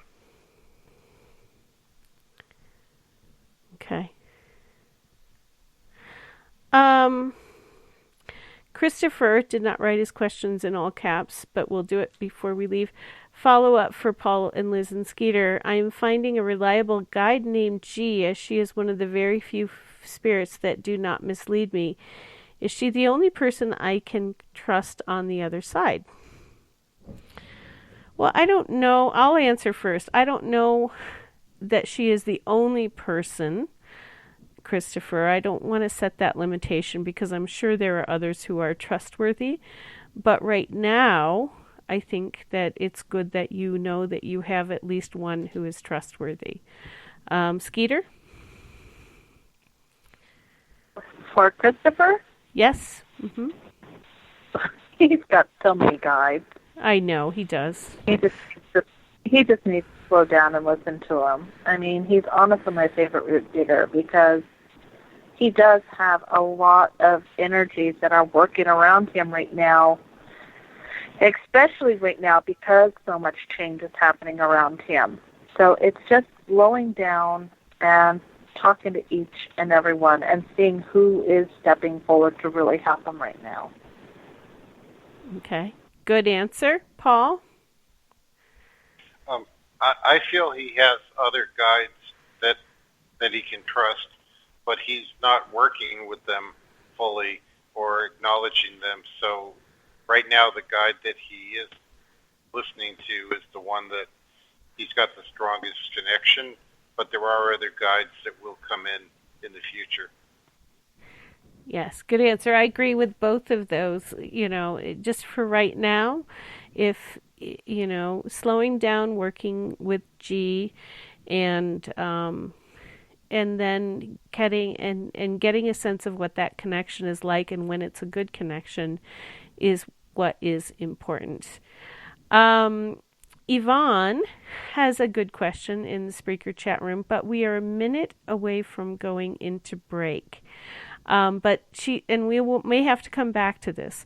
Since all of the lunar activity last month there's been a rapid acceleration of awakening, I have a sense that there has been a change in my guides.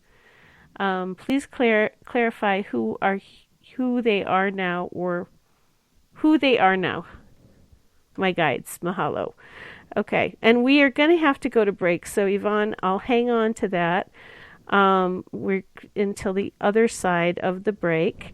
Paul, if somebody wants to work with you, how do they reach you? The best way is at my email, which is paul@mediumpaul.com.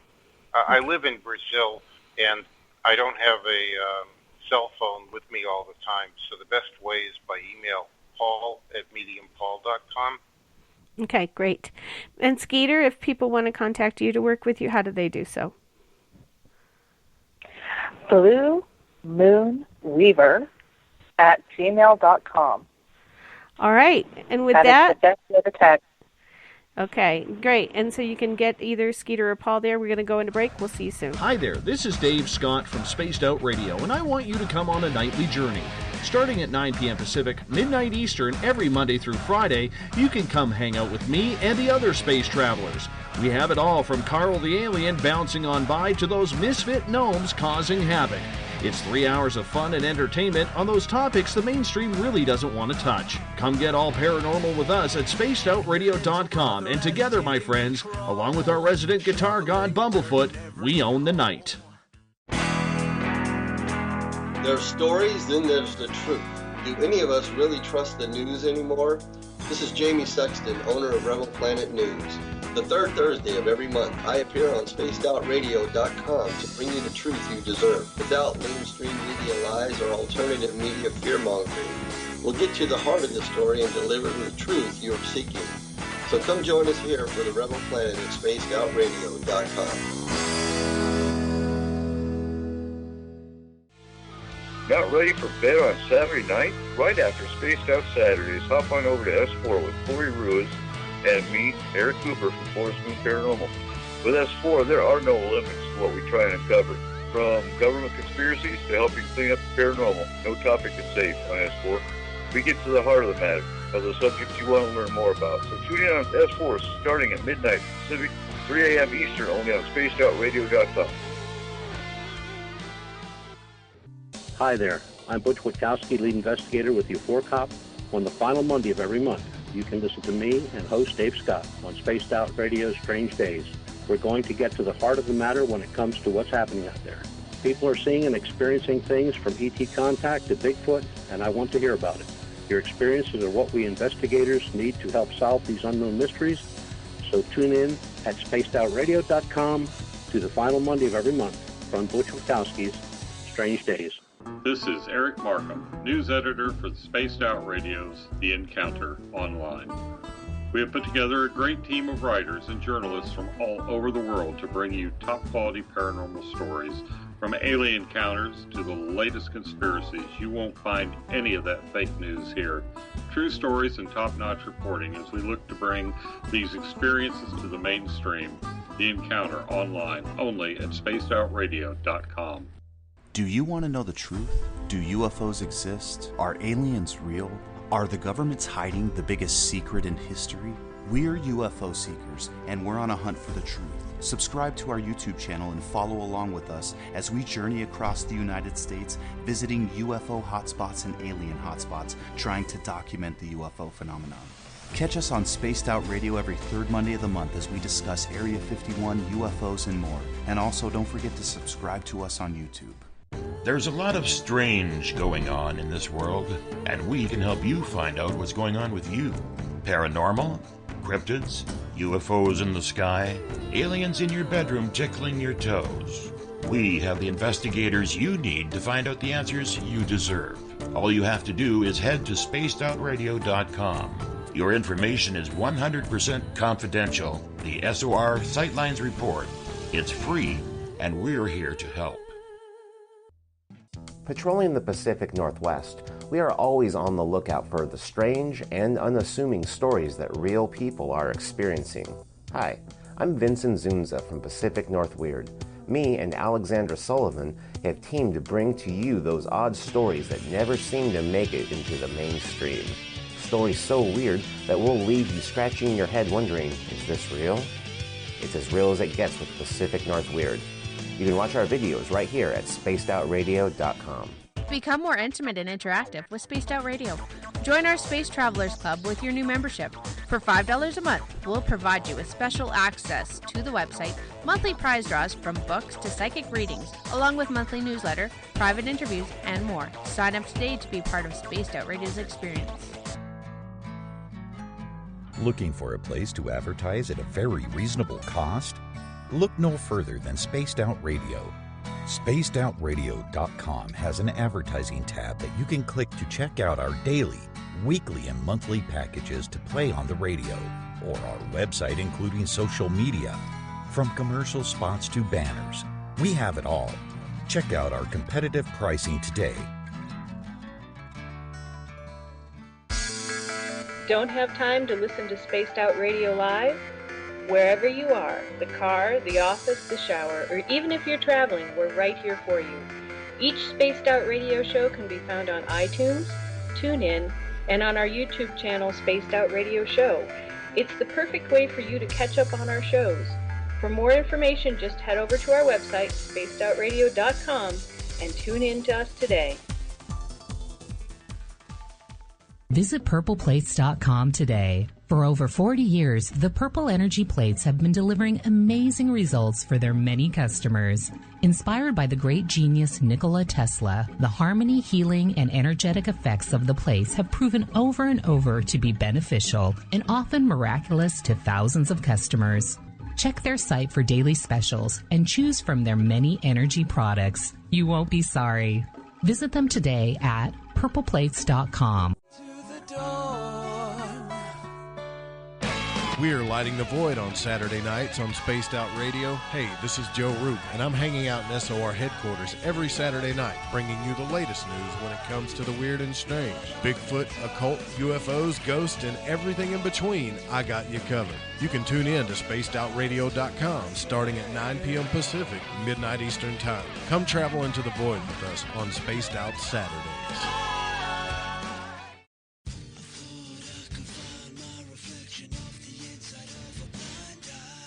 The views and opinions expressed by tonight's guests and topic of discussion do not necessarily represent the official policy or position of Spaced Out Radio, Spaced Out Weekend, Spaced Out Radio Limited, its hosts, syndicated carriers, or anyone associated with this broadcast. Would you like to connect with us? Head to spacedoutradio.com for all your latest show info. And hit us up on Twitter using the hashtag SpacedOutRadio. Now, back to Elizabeth Anglin and SOR.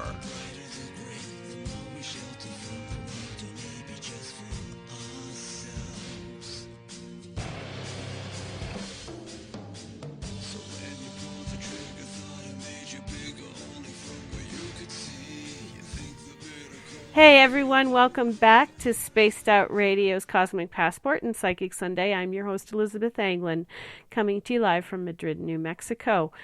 I want to thank everybody who's listening in from around North America and the world, especially everybody at WQEE 99 Rock the Key in Noonan, Georgia, at spacedoutradio.com, on Spreaker, on the United Public Radio Network, and on the Fringe.fm. I also want to give thanks to Ron Bumblefoot THAL. Thank you, Ron, for making our great music. And if you are a person on Twitter at Spaced Out Radio, thank you for listening. Everybody who's given our Facebook page a like, Spaced Out Radio, thank you. And if you haven't, go do it, and I'll thank you in advance. On Facebook, you can follow me at Cosmic Passport with Elizabeth Anglin, or just Elizabeth Anglin with a cowboy hat. I'm the one with the cowboy hat. You can subscribe to our YouTube channel, Spaced Out Radio. You can tune us in on TuneIn, download our shows from iTunes. We're also on RadioGuide.fm, TalkStream Live, and on Stitcher. And, of course, our website is spacedoutradio.com. If you go to patreon.com, we have cool offers for you, our listeners, there as well. Make sure you check those out. And if you want to take part in the show tonight, you'll have to sign into one of our chat rooms on Spreaker at spacedoutradio.com or on the chat room on Facebook at the SOR Space Travelers Club. We are doing live readings with Skeeter Welhouse and Paul Simons this evening. However, my Skype is not allowing me to add people to the group call, so you'll have to ask in chat room. If you are asking a question in chat, please make it all caps. Before we go on, I do also want to direct you to, if you are an experiencer or you've been directed here because we are experiencers, you can fill out an SOR Sightlines report, and one of our researchers and experiencers will help you find out what's going on with your experience, because we are here, we are paranormal experiencers, hanging out with other experiencers, doing the best we can to help everybody out and get through a completely different worldview. All right, we're back with Skeeter Welhouse. Thank you, Skeeter, and Paul Simons. Thank you, Paul. And we had a question from Yvonne. She has a sense there's been a change in her guides, and she wants clarification on who her guides are now. Do you get anything about this? I do see there was a change, and it feels like she's in an accelerated period, and there's a lot of things that were stable or consistent that are changing. I don't get names of the guides, but I get that she's got a whole new crew. Okay. Skeeter, do you get anything? No, I totally agree. She's got a new collection.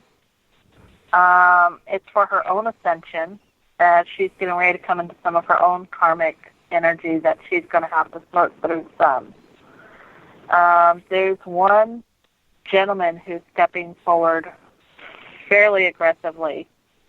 I don't know why, but I keep hearing the name Nathaniel. He really wants her to understand that as things progress over the next couple of months, even over this next year, but specifically as they start to unfold over the next couple of months, breathe. Just understand everything is just shifting and changing, and this is to challenge your own personal perspectives as to what's real and what's not real. It's not a test of whether you're crazy or not crazy. It's just to help you filter out the things that are really needed for you to progress to your next highest level. Relationships are going to be challenged.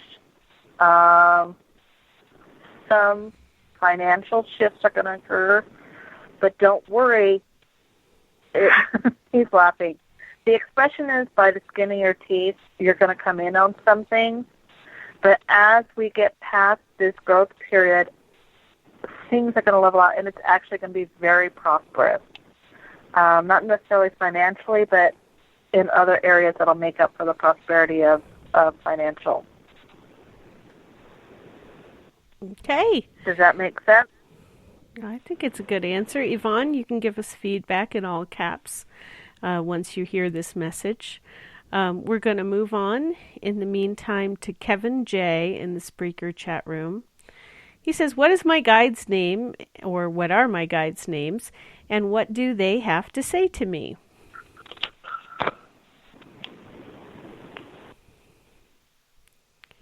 And whoever wants to go.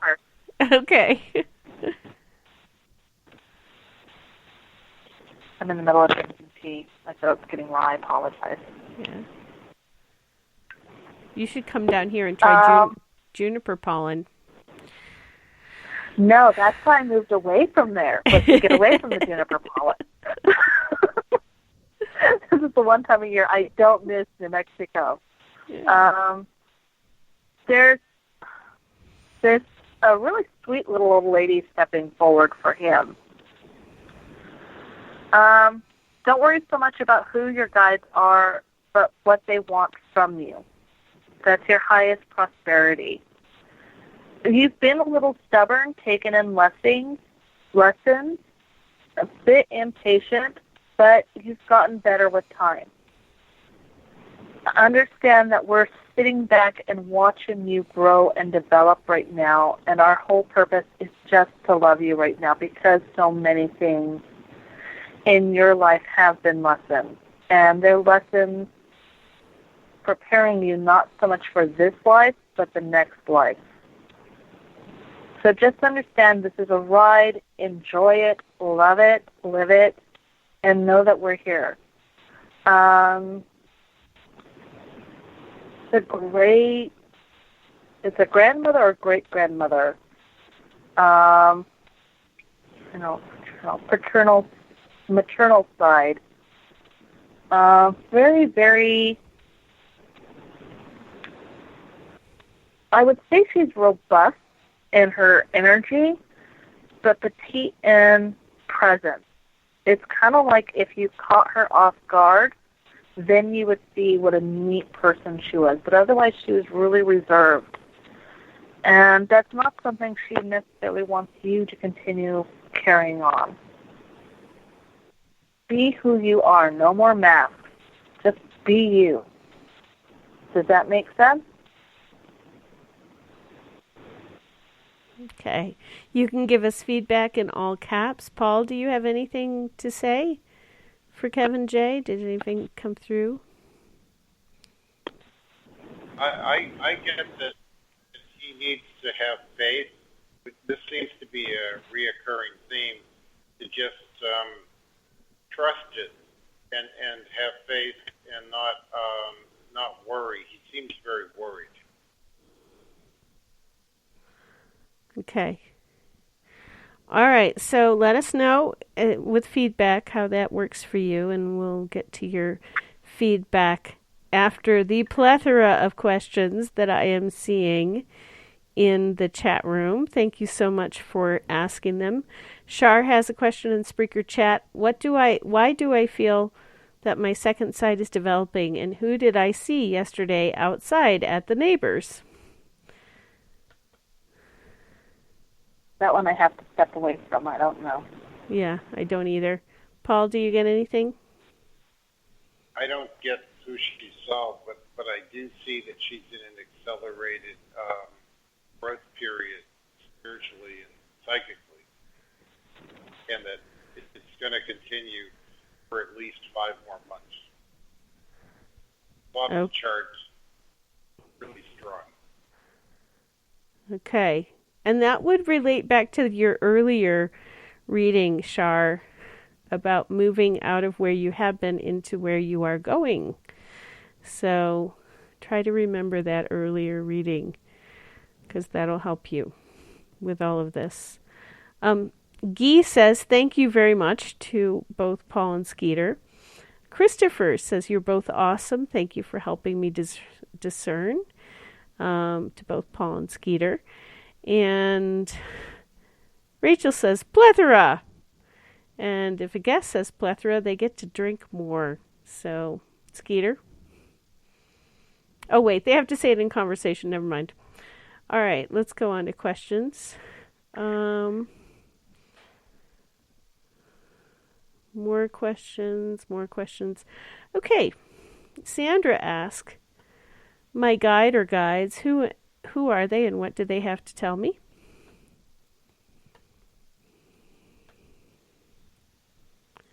I'm not hearing anything. I apologize. That's okay. And Paul, are you getting anything? Well, I'm not getting names, but I'm getting that they're downloading a lot of information into her, and that she's starting to remember things from past lives, and just that they're giving her a lot of information she needs. Okay. We're going to move on. Kit Kat asked for a blind read, but I'm just going to say that there's been something going on, and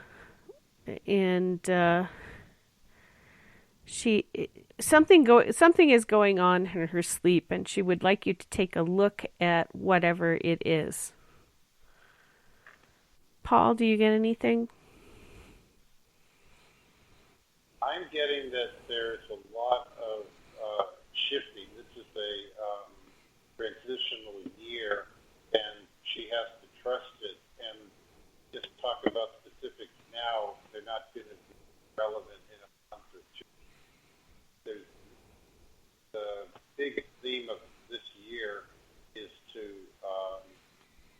be open to change and accelerated growth, and just go with it and not worry, not have any fear. Just go with it. Okay.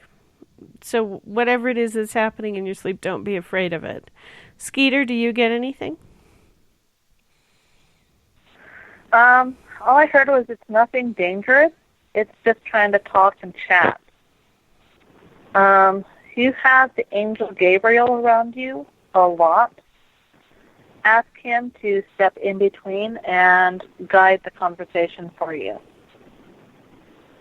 And he'll make sure that it's only this individual who continues communication with you in your sleep and not allow anything else, because you do have a fear of opening yourself up too much.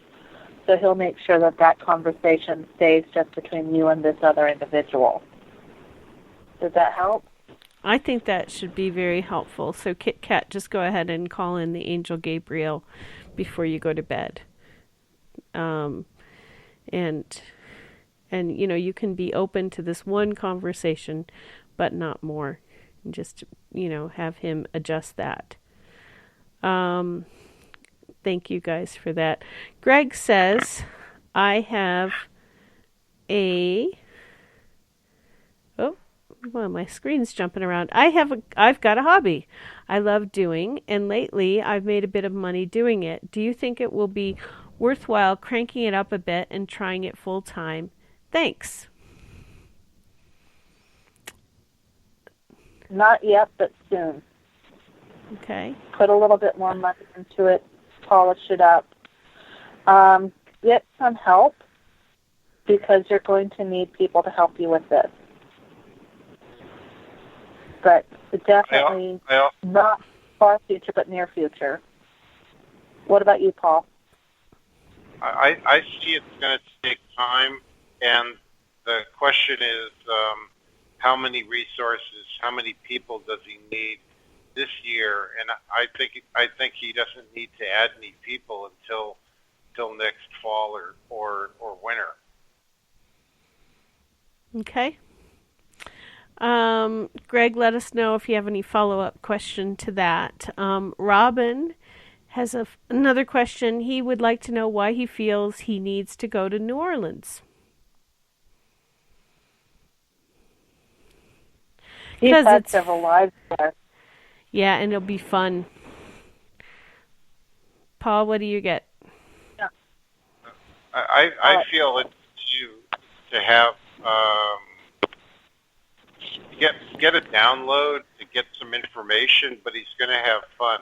I feel he's going to receive something spiritually when he's there, but he's not going to be able to put his finger on it. He's going to be, quote unquote, having fun, but he's actually going to get a spiritual download while he's there. Yeah, I don't get anything bad about it. It reminds me, although my trip was much less fun, I had this urge to go to Edinburgh. So I went, and I literally, the thing that I got to do there was rest, because all of the Ghost of Edinburgh knew that I had been doing too many readings, but that I also had past life karma with Scotland. And they treated me like I was pure gold, and they just enveloped me in this lovely, protective, restful energy, and nobody bugged me. It was dead quiet. So your situation is a little bit different, but this would be something that, the way that it feels, it's one of those, a reconnection. And it also would bring more of your spiritual energy into your body in that reconnection. and a little more of your past into your present, which is okay. You know, we need to do that in order to fill out spiritually. So I like it. I think it's good. Don't you guys think it's good? He definitely needs to go. Yeah. One place I'm getting is he needs to go to Roslyn Chapel, which is about 45 minutes to an hour outside of Edinburgh. And when he goes there, he's going to have some soul memories that come up. And he's going to have some kind of experience at Roslyn Chapel. Okay. So, yeah, you could go to Scotland too, but real soon, New Orleans, right? That looks like a relatively soon thing. Yeah. Yeah. It's going to be soon. Yeah. Yeah. And it's not for the tourist trap. It's for the experience. Yeah. There was a lot that happened there in a couple of past lives for him, and in fact, he had a twin flame encounter there. So that's even more of the draw for him to go back there and finish up that experience, to reconnect with that energy. Yeah. So really, really good. All right, we have some feedback from the Spreaker chat room. Yvonne says her previous guides were 2 women and 3 men, all shamans from different cultures. Thank you for that information, Yvonne. And Shar says that she saw a shadow person. She doesn't understand what they are. You know what? I don't either, Shar, and I think there's a reason they're shadowy. Skeeter, what do you think? I'm not getting a whole lot on it. Whatever it is, it's not wanting to be seen at this time. Yeah. At least not by me. Yeah, that happens with me as well when it comes to shadow people. Paul, what do you get? I'm getting that it's something that isn't important, isn't significant, and you should just not get bogged down with it. Yeah. Not important. Yeah. It's just sometimes when you're opening up your third eye, you see stuff and it's just not that important. And it's kind of like prioritizing, do the most important stuff first. If it's just something that you saw, it doesn't mean it's important. It's like watching somebody get on a bus. You know, do you really need to obsess about the fact that you saw them get on a bus and it was a very big vehicle? No, they're just people getting on a bus. So there's a lot of stuff going on in the astral plane that it's not that important. Kevin J. says, thank you. My mother's mom is passed, his grandmother, and I think she was rather short, and her name was Mary, and I think that is who Skeeter was seeing. So thank you, Kevin, for that response. Skeeter, does that make sense to you? Oh, yeah, it does. That, in fact, she came back around, just kind of nod her head and go, yeah. Yeah, okay. Then Mary is giving you confirmation that is her. Trippin', Catherine is getting scratches. How is that innocent? You know, it may not be innocent, Trippin', but the fact of the matter is it may not actually be that harmful. You know, you have to keep it in perspective. I've been on alien ships and had a crap ton of stuff done to me. It's led to scratches and scars and worse things. And you know what? I'm still here and I'm fine.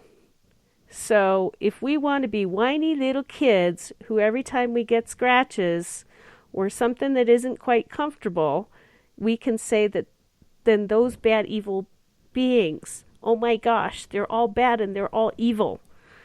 Or we can be adults and say, okay, something's going on, I'm getting scratched. What is it? I'm really going to put it that way because I don't need anybody making me more of a victim than I am, and I'm sure Catherine doesn't either. Okay? Anybody else want to speak to that?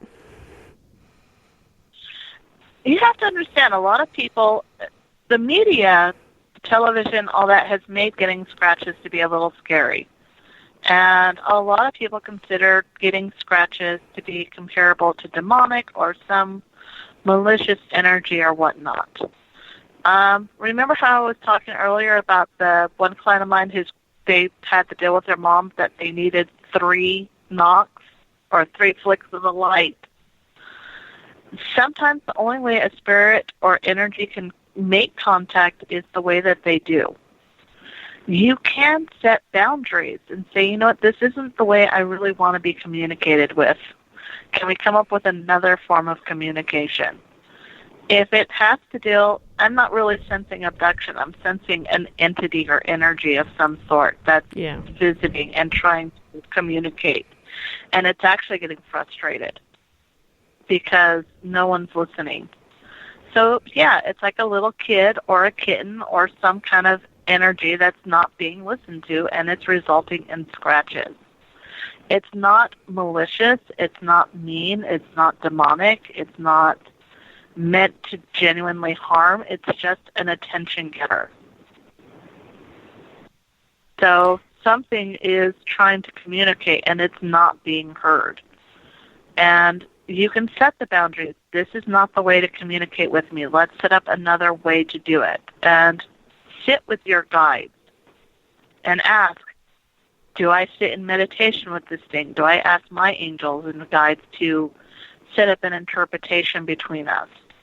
Do I go to mediation spiritually? Do I need to call down the Pleiadians? I don't know why I'm saying that, but do I need to ask the Pleiadians to step in and do a mediation between me and this?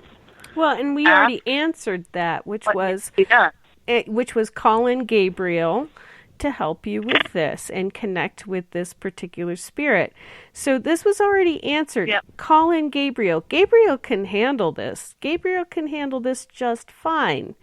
And that's the thing. It's like, you know, Trippin', if I don't feed my cat, she comes up and she chomps on me and she scratches me. Is my cat evil? No. Does she mean me harm? No. What she's saying is, hey, we have an agreement. And our agreement is that I'm your cat and you give me food. And you aren't honoring our agreement. You know, you really, you can't just stereotype and distill scratches to mean one thing. There's all sorts of critters that communicate in different ways. Scratches, when a critter is frustrated, can be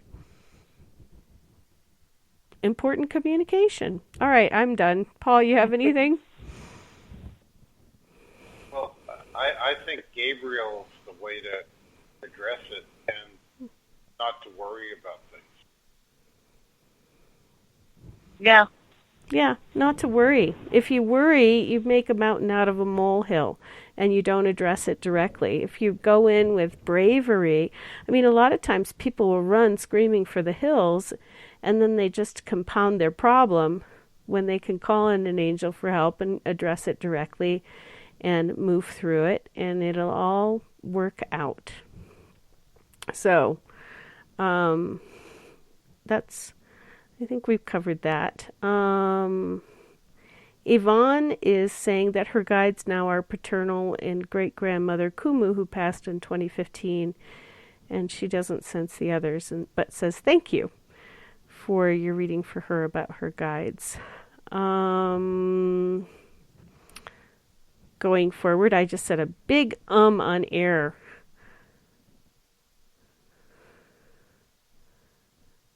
Okay. Well, we don't have major questions, but I have a question about the manager of Lola Montez, Paul. Remember that conversation about Lola Montez's manager? And you have to be listening to the show from week to week or you're not going to get this drama. Did Lola Montez push him off the boat? That's my question. She did, and the reason was he was abusive, and he was drunk, and he was being psychologically, emotionally, and physically abusive, and she did push him off. But I would say it was self-defense. Okay. So Lola Montez pushed him off the boat, thereby murdering him. But, you know, he asked for it. So there you go. And there you go, Joe. Sorry. Please forgive me for pushing you off the boat. Didn't mean to. Oops. Well, actually, I did. Okay, moving on. Next question. Skeeter's laughing. All right. Sandra says her mother, Janet, had a cat talk to her once when she was a teen, and she wonders, did that really happen and why? Yes. It did. It happened. Okay. Do we know why it happened? It was a guy talking to her, and the age that it talked to her was an important one. Okay. So it gave her an important... It was important. It was important to give her a message at that time, and it was delivered. And there shouldn't be any judgment. Sometimes the messages come from places you don't expect them to come from.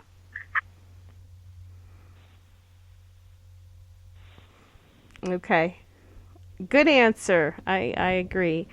Joe says he wants a trial, and I guess I'm screwed. So do we get a spirit trial?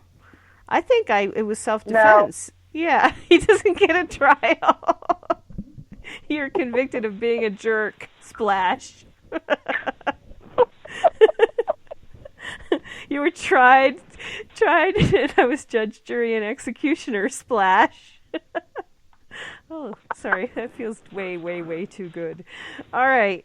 Moving on. Robin St. Charles says, okay, last year I did a ghost hunt at University Heights, and I got an EVP of a child named Eve, but Eve turned out to be something different. For me, was Eve a child, or was Eve just a disguise? Paul? Eve was a front. Eve was a front. Okay, Skeeter says Eve was a front. Definitely a friend. Definitely a friend, and actually acting as a guide at that point. A front or a friend? I thought Skeeter said Eve was a front. A friend. Friend. Okay. Skeeter, he's seeing a friend. I'm seeing something else. What are you seeing, Skeeter? I'm going to let Paul take the lead. Okay. Okay, they're getting little crosstalk. Okay, Paul, what are you? Look at that again. What do you really get? I'm getting that that he was off course, and this was like to get him back on his path, to reset or to make a correction, and that's what the whole purpose of it was. Okay. Skeeter? And I'm not getting any of that at all. I'm saying something totally different. Well, let's out with it. It's okay if you don't agree. Let's see what you get differently. Because sometimes this happens. Unless you don't want to. Because, No, go ahead. Go ahead. Yeah. Eve, there was a guide there protecting you, but it wasn't Eve. There was something off about Eve. I'm not seeing demonic. I'm seeing something that was a little chaotic, but not in a malevolent way. It was almost like it was there to throw you off balance unintentionally. Just to make you really start asking the big questions. I'm just seeing this weird. He almost looks like a psych ward patient. A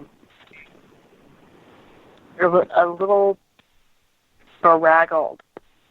But there was definitely someone there between Robin and Eve, mediating, protecting Robin, making sure this thing couldn't tap into him. Does that make sense? Okay. So it worked out.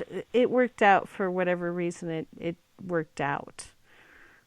Right? He's back on this right path now. Mostly. Okay. And we're going to move on. Shar asked the question, what is Ron's real identity and why did he come in here harassing me? You know, Shar, Ron is Ron, and he is here harassing me too, and various other people because he's Ron, and that's what Ron does. So I would just not take it too personally, and look at it for what it is, and Ron being Ron, and I wouldn't worry about it. Paul, do you have any answers to this question? About Ron harassing... harassing Shar. Yes, Ron harassing Shar. I just don't even ask the question. It's like, oh, look, it's Ron. So... Well, I think that Shar has the right to tell him to stop it or leave her alone. Yes. And she should because she's been bothered by it. Okay. And let it end. Yes. So Ron, don't harass Shar. She's bothered by it, and we can't get her on the phone to say this, so I'm gonna say it for her. Don't harass Shar. Pick on somebody your own size. Okay, Joseph says, I don't feel particularly connected to my guides. What can I do specifically to connect to my particular guides? So he wants guidance on how he specifically can connect to his specific guides. Do you have anything, Skeeter? I'll let Paul go first on this one. That's what I'm being told to do. I'm getting that he needs to do some development classes. Maybe he could take your development class that you started a few weeks ago when you redo it. But he needs to learn how to connect better. So developing mediumship and channeling is the class that I'm teaching right now. And he needs to develop himself more. So you need to learn how to use your clairvoyance, clairaudience, and clairsentience and keep your energy up in order to do those things and connect with your guides. And Skeeter, what do you get? There's an angel around him called Audio. It's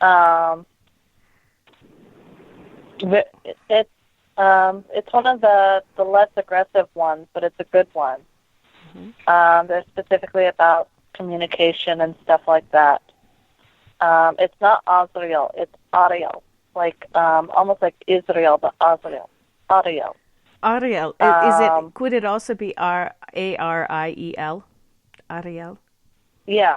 Yeah, that's an animal communication guide and also a medium's guide. So. Yeah. Or angel. So, yeah, go ahead. This is the angel that is with him. Sit down with a notebook in a nice, quiet room. Put on some music that makes you feel comfortable. And start writing to Audio. Start with simple things like, hello, are you here, yes or no? Slowly you'll feel something kind of answer, and it'll want you to write the answer. At first, you'll be just kind of, don't be afraid to be a little snarky and answer for it at first, because slowly you'll feel it want to answer. You'll feel a connection through your writing. It'll almost feel like something is either putting a word in your head that you feel the need to write, or you'll feel something actually physically manipulating your hand in some way to write an answer. Don't be surprised if the writing is backwards or upside down at first. That's normal. And just open yourself up and stick with the real simple yes or no questions. Always do a couple of test questions, like, am I a man? Yes or no? Yes. Am I wearing a red shirt? Yes or no? Whatever the honest question is, get a feel for it, write out the right answer, and then ask a couple of other test questions that you know are blatant lies. Am I a woman? No. Am I into bathing in oatmeal? No. Once you get a feel for how that feels, then go forward with writing your yes and no questions to audio further. Questions that you're actually curious about getting answered. I hope that helps. Okay. Anything else from you, Paul? I feel like that will help, but I feel like he needs to take a development class and get more confidence. I don't feel he's like totally prepared to do this on his own. It seems like it's easy enough to do, but he doesn't have the confidence to do it. So I think something like Elizabeth's class or a class like that would help him, because he just needs to be supported at this point. Okay, good. We have a question from Greg. He says, I used to see a lot of things and sense and hear things. It's all stopped the last few months. Is this just about me? Do I need to open myself up a bit more? And the unspoken question I'm feeling is, or is something else going on? Skeeter, do you get anything for Greg on this? It's a confidence thing, for sure, on this one. It's, Paul,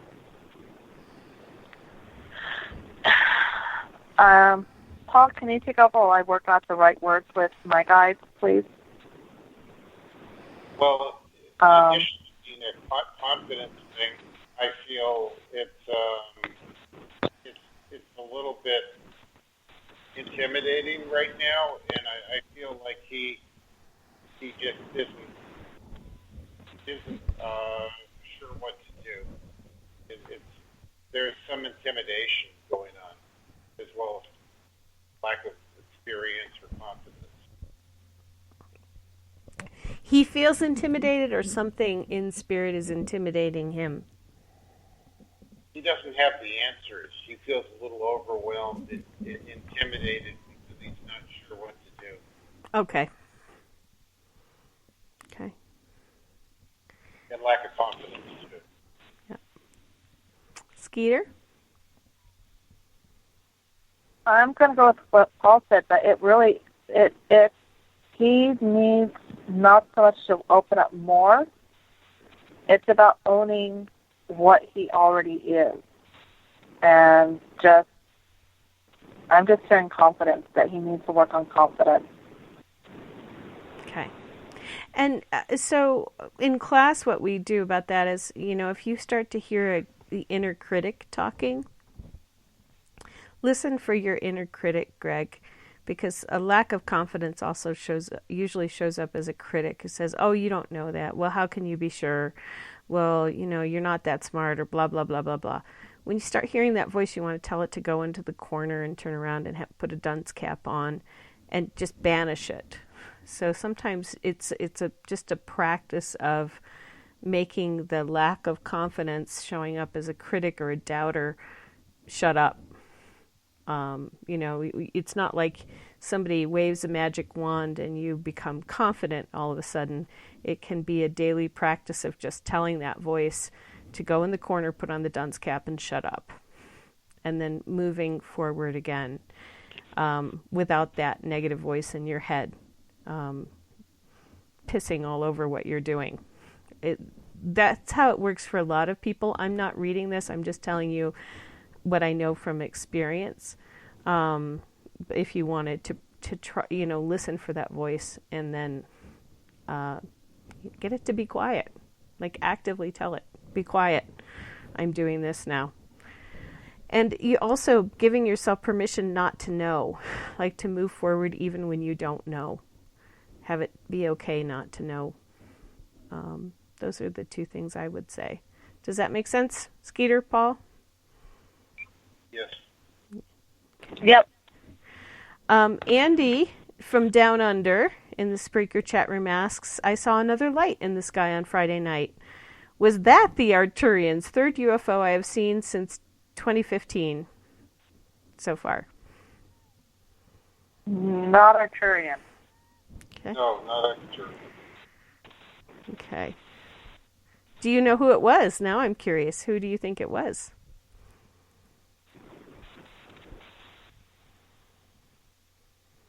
It's not a name I recognize. It's I feel almost like a... Sirius B ship. Okay. Sirius B ship? I do hear. Okay.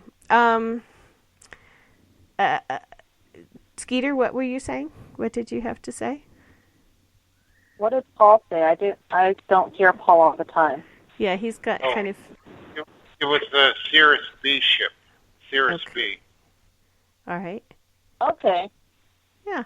Well, Andy says he's been trying to say hello. He's been trying to communicate. So, Skeeter, what do you think?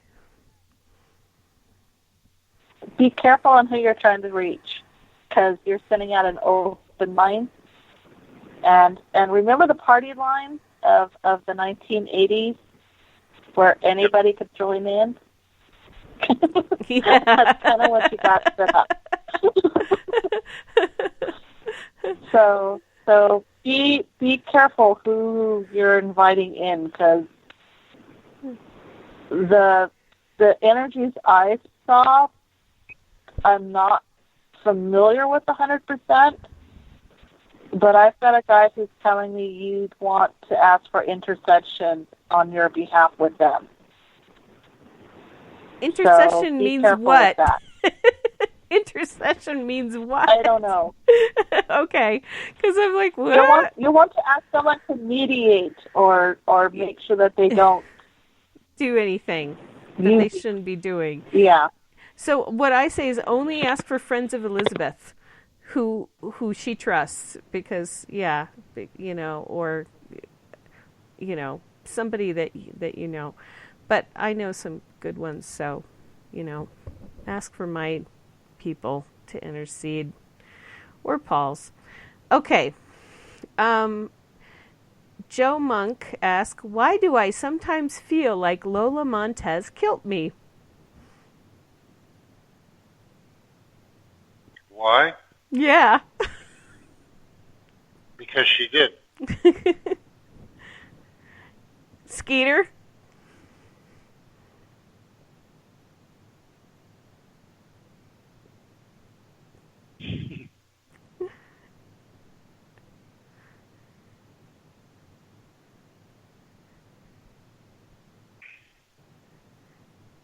Skeeter's not saying anything. It's just like, do I really have to answer this question?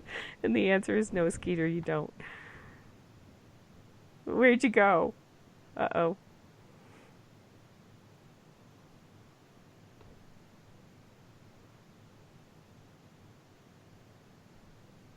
I wonder if she muted herself. Skeeter, are you still there? Did Lola Montez kill Skeeter? That femme fatale. Okay. Skeeter, are you muted?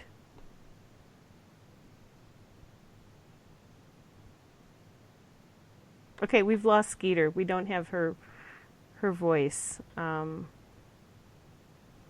So hopefully that's all okay. Nope, Skeeter, you back?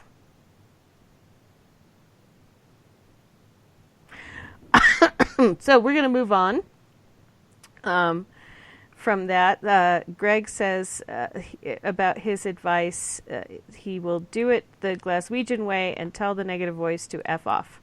Yes, that's a good way to do it. And Elizabeth says he's not doing anything other than chatting. If you want me out, I'll voluntarily jump out. No, Ron, I'm used to you. Sometimes you really need the irritant to make the oyster make the pearl. So, you're irritating, but guess what? We wouldn't have any pearls without irritation. So for now you can stay. Just, don't hurt anybody's feelings too much. I don't know what happened to Skeeter. I think the ghost of Lola Montez might have gotten her. Paul, how you doing? Good. We're almost at the end of the show. Is there any question you have for me? I don't. What I am going to do is see if I can get Skeeter back. It looks like she did get kicked off the line. Skeeter, you can, I believe, because this is a group call, I think you can call back in, but let me see if I can get you back. Lola Montez kills her manager. There's unresolved karma. How could she resolve that karma? She would have to forgive the manager, and the manager would have to also apologize or release some of the negativity and the behavior, at least make an acknowledgement of it from that life for it to clear. It would require on both parties to open up and to let it go. Okay. Do you think there's any opportunity of that happening in this lifetime? Of Lola and her manager? Yes, I do. This year, no. In 2019, no. In 2020, yes. I feel it's going to be 2020. Okay, so don't go on a hunger strike for it to happen. Okay, I won't. Thank you for that. Joe Monk says, "I'm sorry you killed me." Yeah, I don't know that I am, but I'm sorry I killed you too. Okay, and then we have a question, a more serious question from Peter. Peter wants to know if he has a star family. Yes. And do you know who they are? There's a curtain up. They don't want me to reveal it. Okay. Okay, so we don't know about that, Peter. That's not for this time. Skeeter did get disconnected. She can call back in. She'll probably get placed in the car call. But we're at the end. And if you want to get a reading from Skeeter or work with her with spiritual healing, you can go to bluemoonweaver.com. That's how to reach Skeeter Welhouse. Paul and I are going to stay on a little bit longer, but Paul, if people want to work with you, how do they get you? The best way is to email me and to just say briefly what you're looking for. If you want energy work, if you have a reading question, and just email me at paul@mediumpaul.com, and I'll get back to you probably the same day. Okay. Good deal. Rachel wants to know, before we go, does she have any hope in learning how to sing? Okay, let me tune into this. Just give me a few seconds. Is there any hope she's going to be a good singer? Yes. Is she going to be this year? No. Next year, developing. 2 years? Yes. So again, this is in 2020. Everything will line up. She'll be ready. Okay. So Rachel says that at this point she can't carry a tune, and Rachel, I have to tell you, I used to teach singing, and I actually taught in high school a girl who was a friend of mine. I started teaching in high school, and I went to music school. But I taught this friend of mine how to carry a tune, and it's very simple. What you do is you take your favorite song, your most favorite song, and you practice that. And if you have a piano or a keyboard, it's best to practice with a keyboard so you can match the notes. You will be able to learn your most favorite tune. Everybody can, and it's just a matter of matching. And once you get through that and you get some confidence, then you go to your next most favorite tune, and so on and so on and so on, your most favorite song. So it is very possible to learn to sing even if you feel you are tone deaf. What it is it's just a matter of, you're sort of like in special ed for musicians. And if you find the right teacher, they will absolutely be able to teach you how to sing. Being tone deaf or not being able to keep a tune is not a lifelong condition. So I tend to agree with Paul, but you have to find the right teacher, and you can go from there.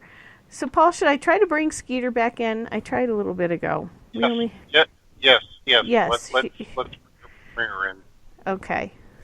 We only have a few minutes, but I think she has some stuff to say. So let me see if I can get her back. Oh gosh, I can't even get Skype. My goodness gracious. Oh my gosh. Okay, I can't even get to Skype. Ha! How about that? It doesn't like me. Okay. Hold on.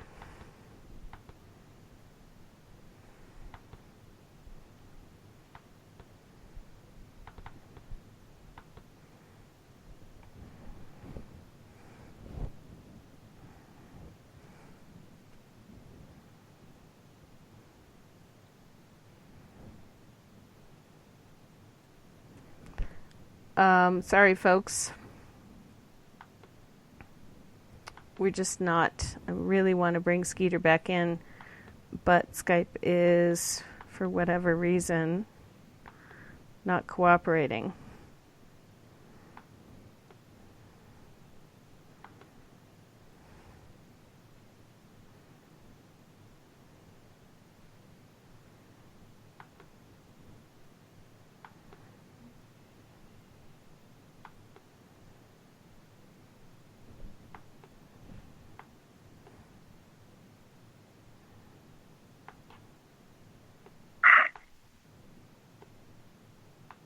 Hello. Hey, we gotcha. Hi there. Hi.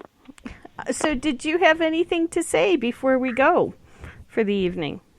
I haven't heard anything for the past almost 8-10 minutes now. Oh, okay. So I don't... Oh, the last question you got asked was, "Oh, I love you too," and I guess Joe still wants to know why he feels like Lola killed him. So we'll ask you. Paul answered it, but do you know why he feels like Lola killed him? Because Lola wants to do it again. No. That's what I was hearing. I was like, "Be careful, or she'll do it again." It's like. It's just one of those things. Yeah. It's like the song, "Just One of Those Things." Yeah, exactly. Everybody, thank you for listening to Psychic Sunday tonight. This is the end. It is not the H.P. Lovecraft Cthulhu's coming to kill us all in, but it's the end of the show. We'll be back next week with an extra special guest, and we will be... talking about something spiritual. And I hope that you will join us. Thank you so much, Skeeter. Thank you so much, Paul, for being here. Thank you, everybody who asked a question. Thank you, universe. I can't wait till next time. Can you? Good night, everybody. Nope, we can't. We can't wait.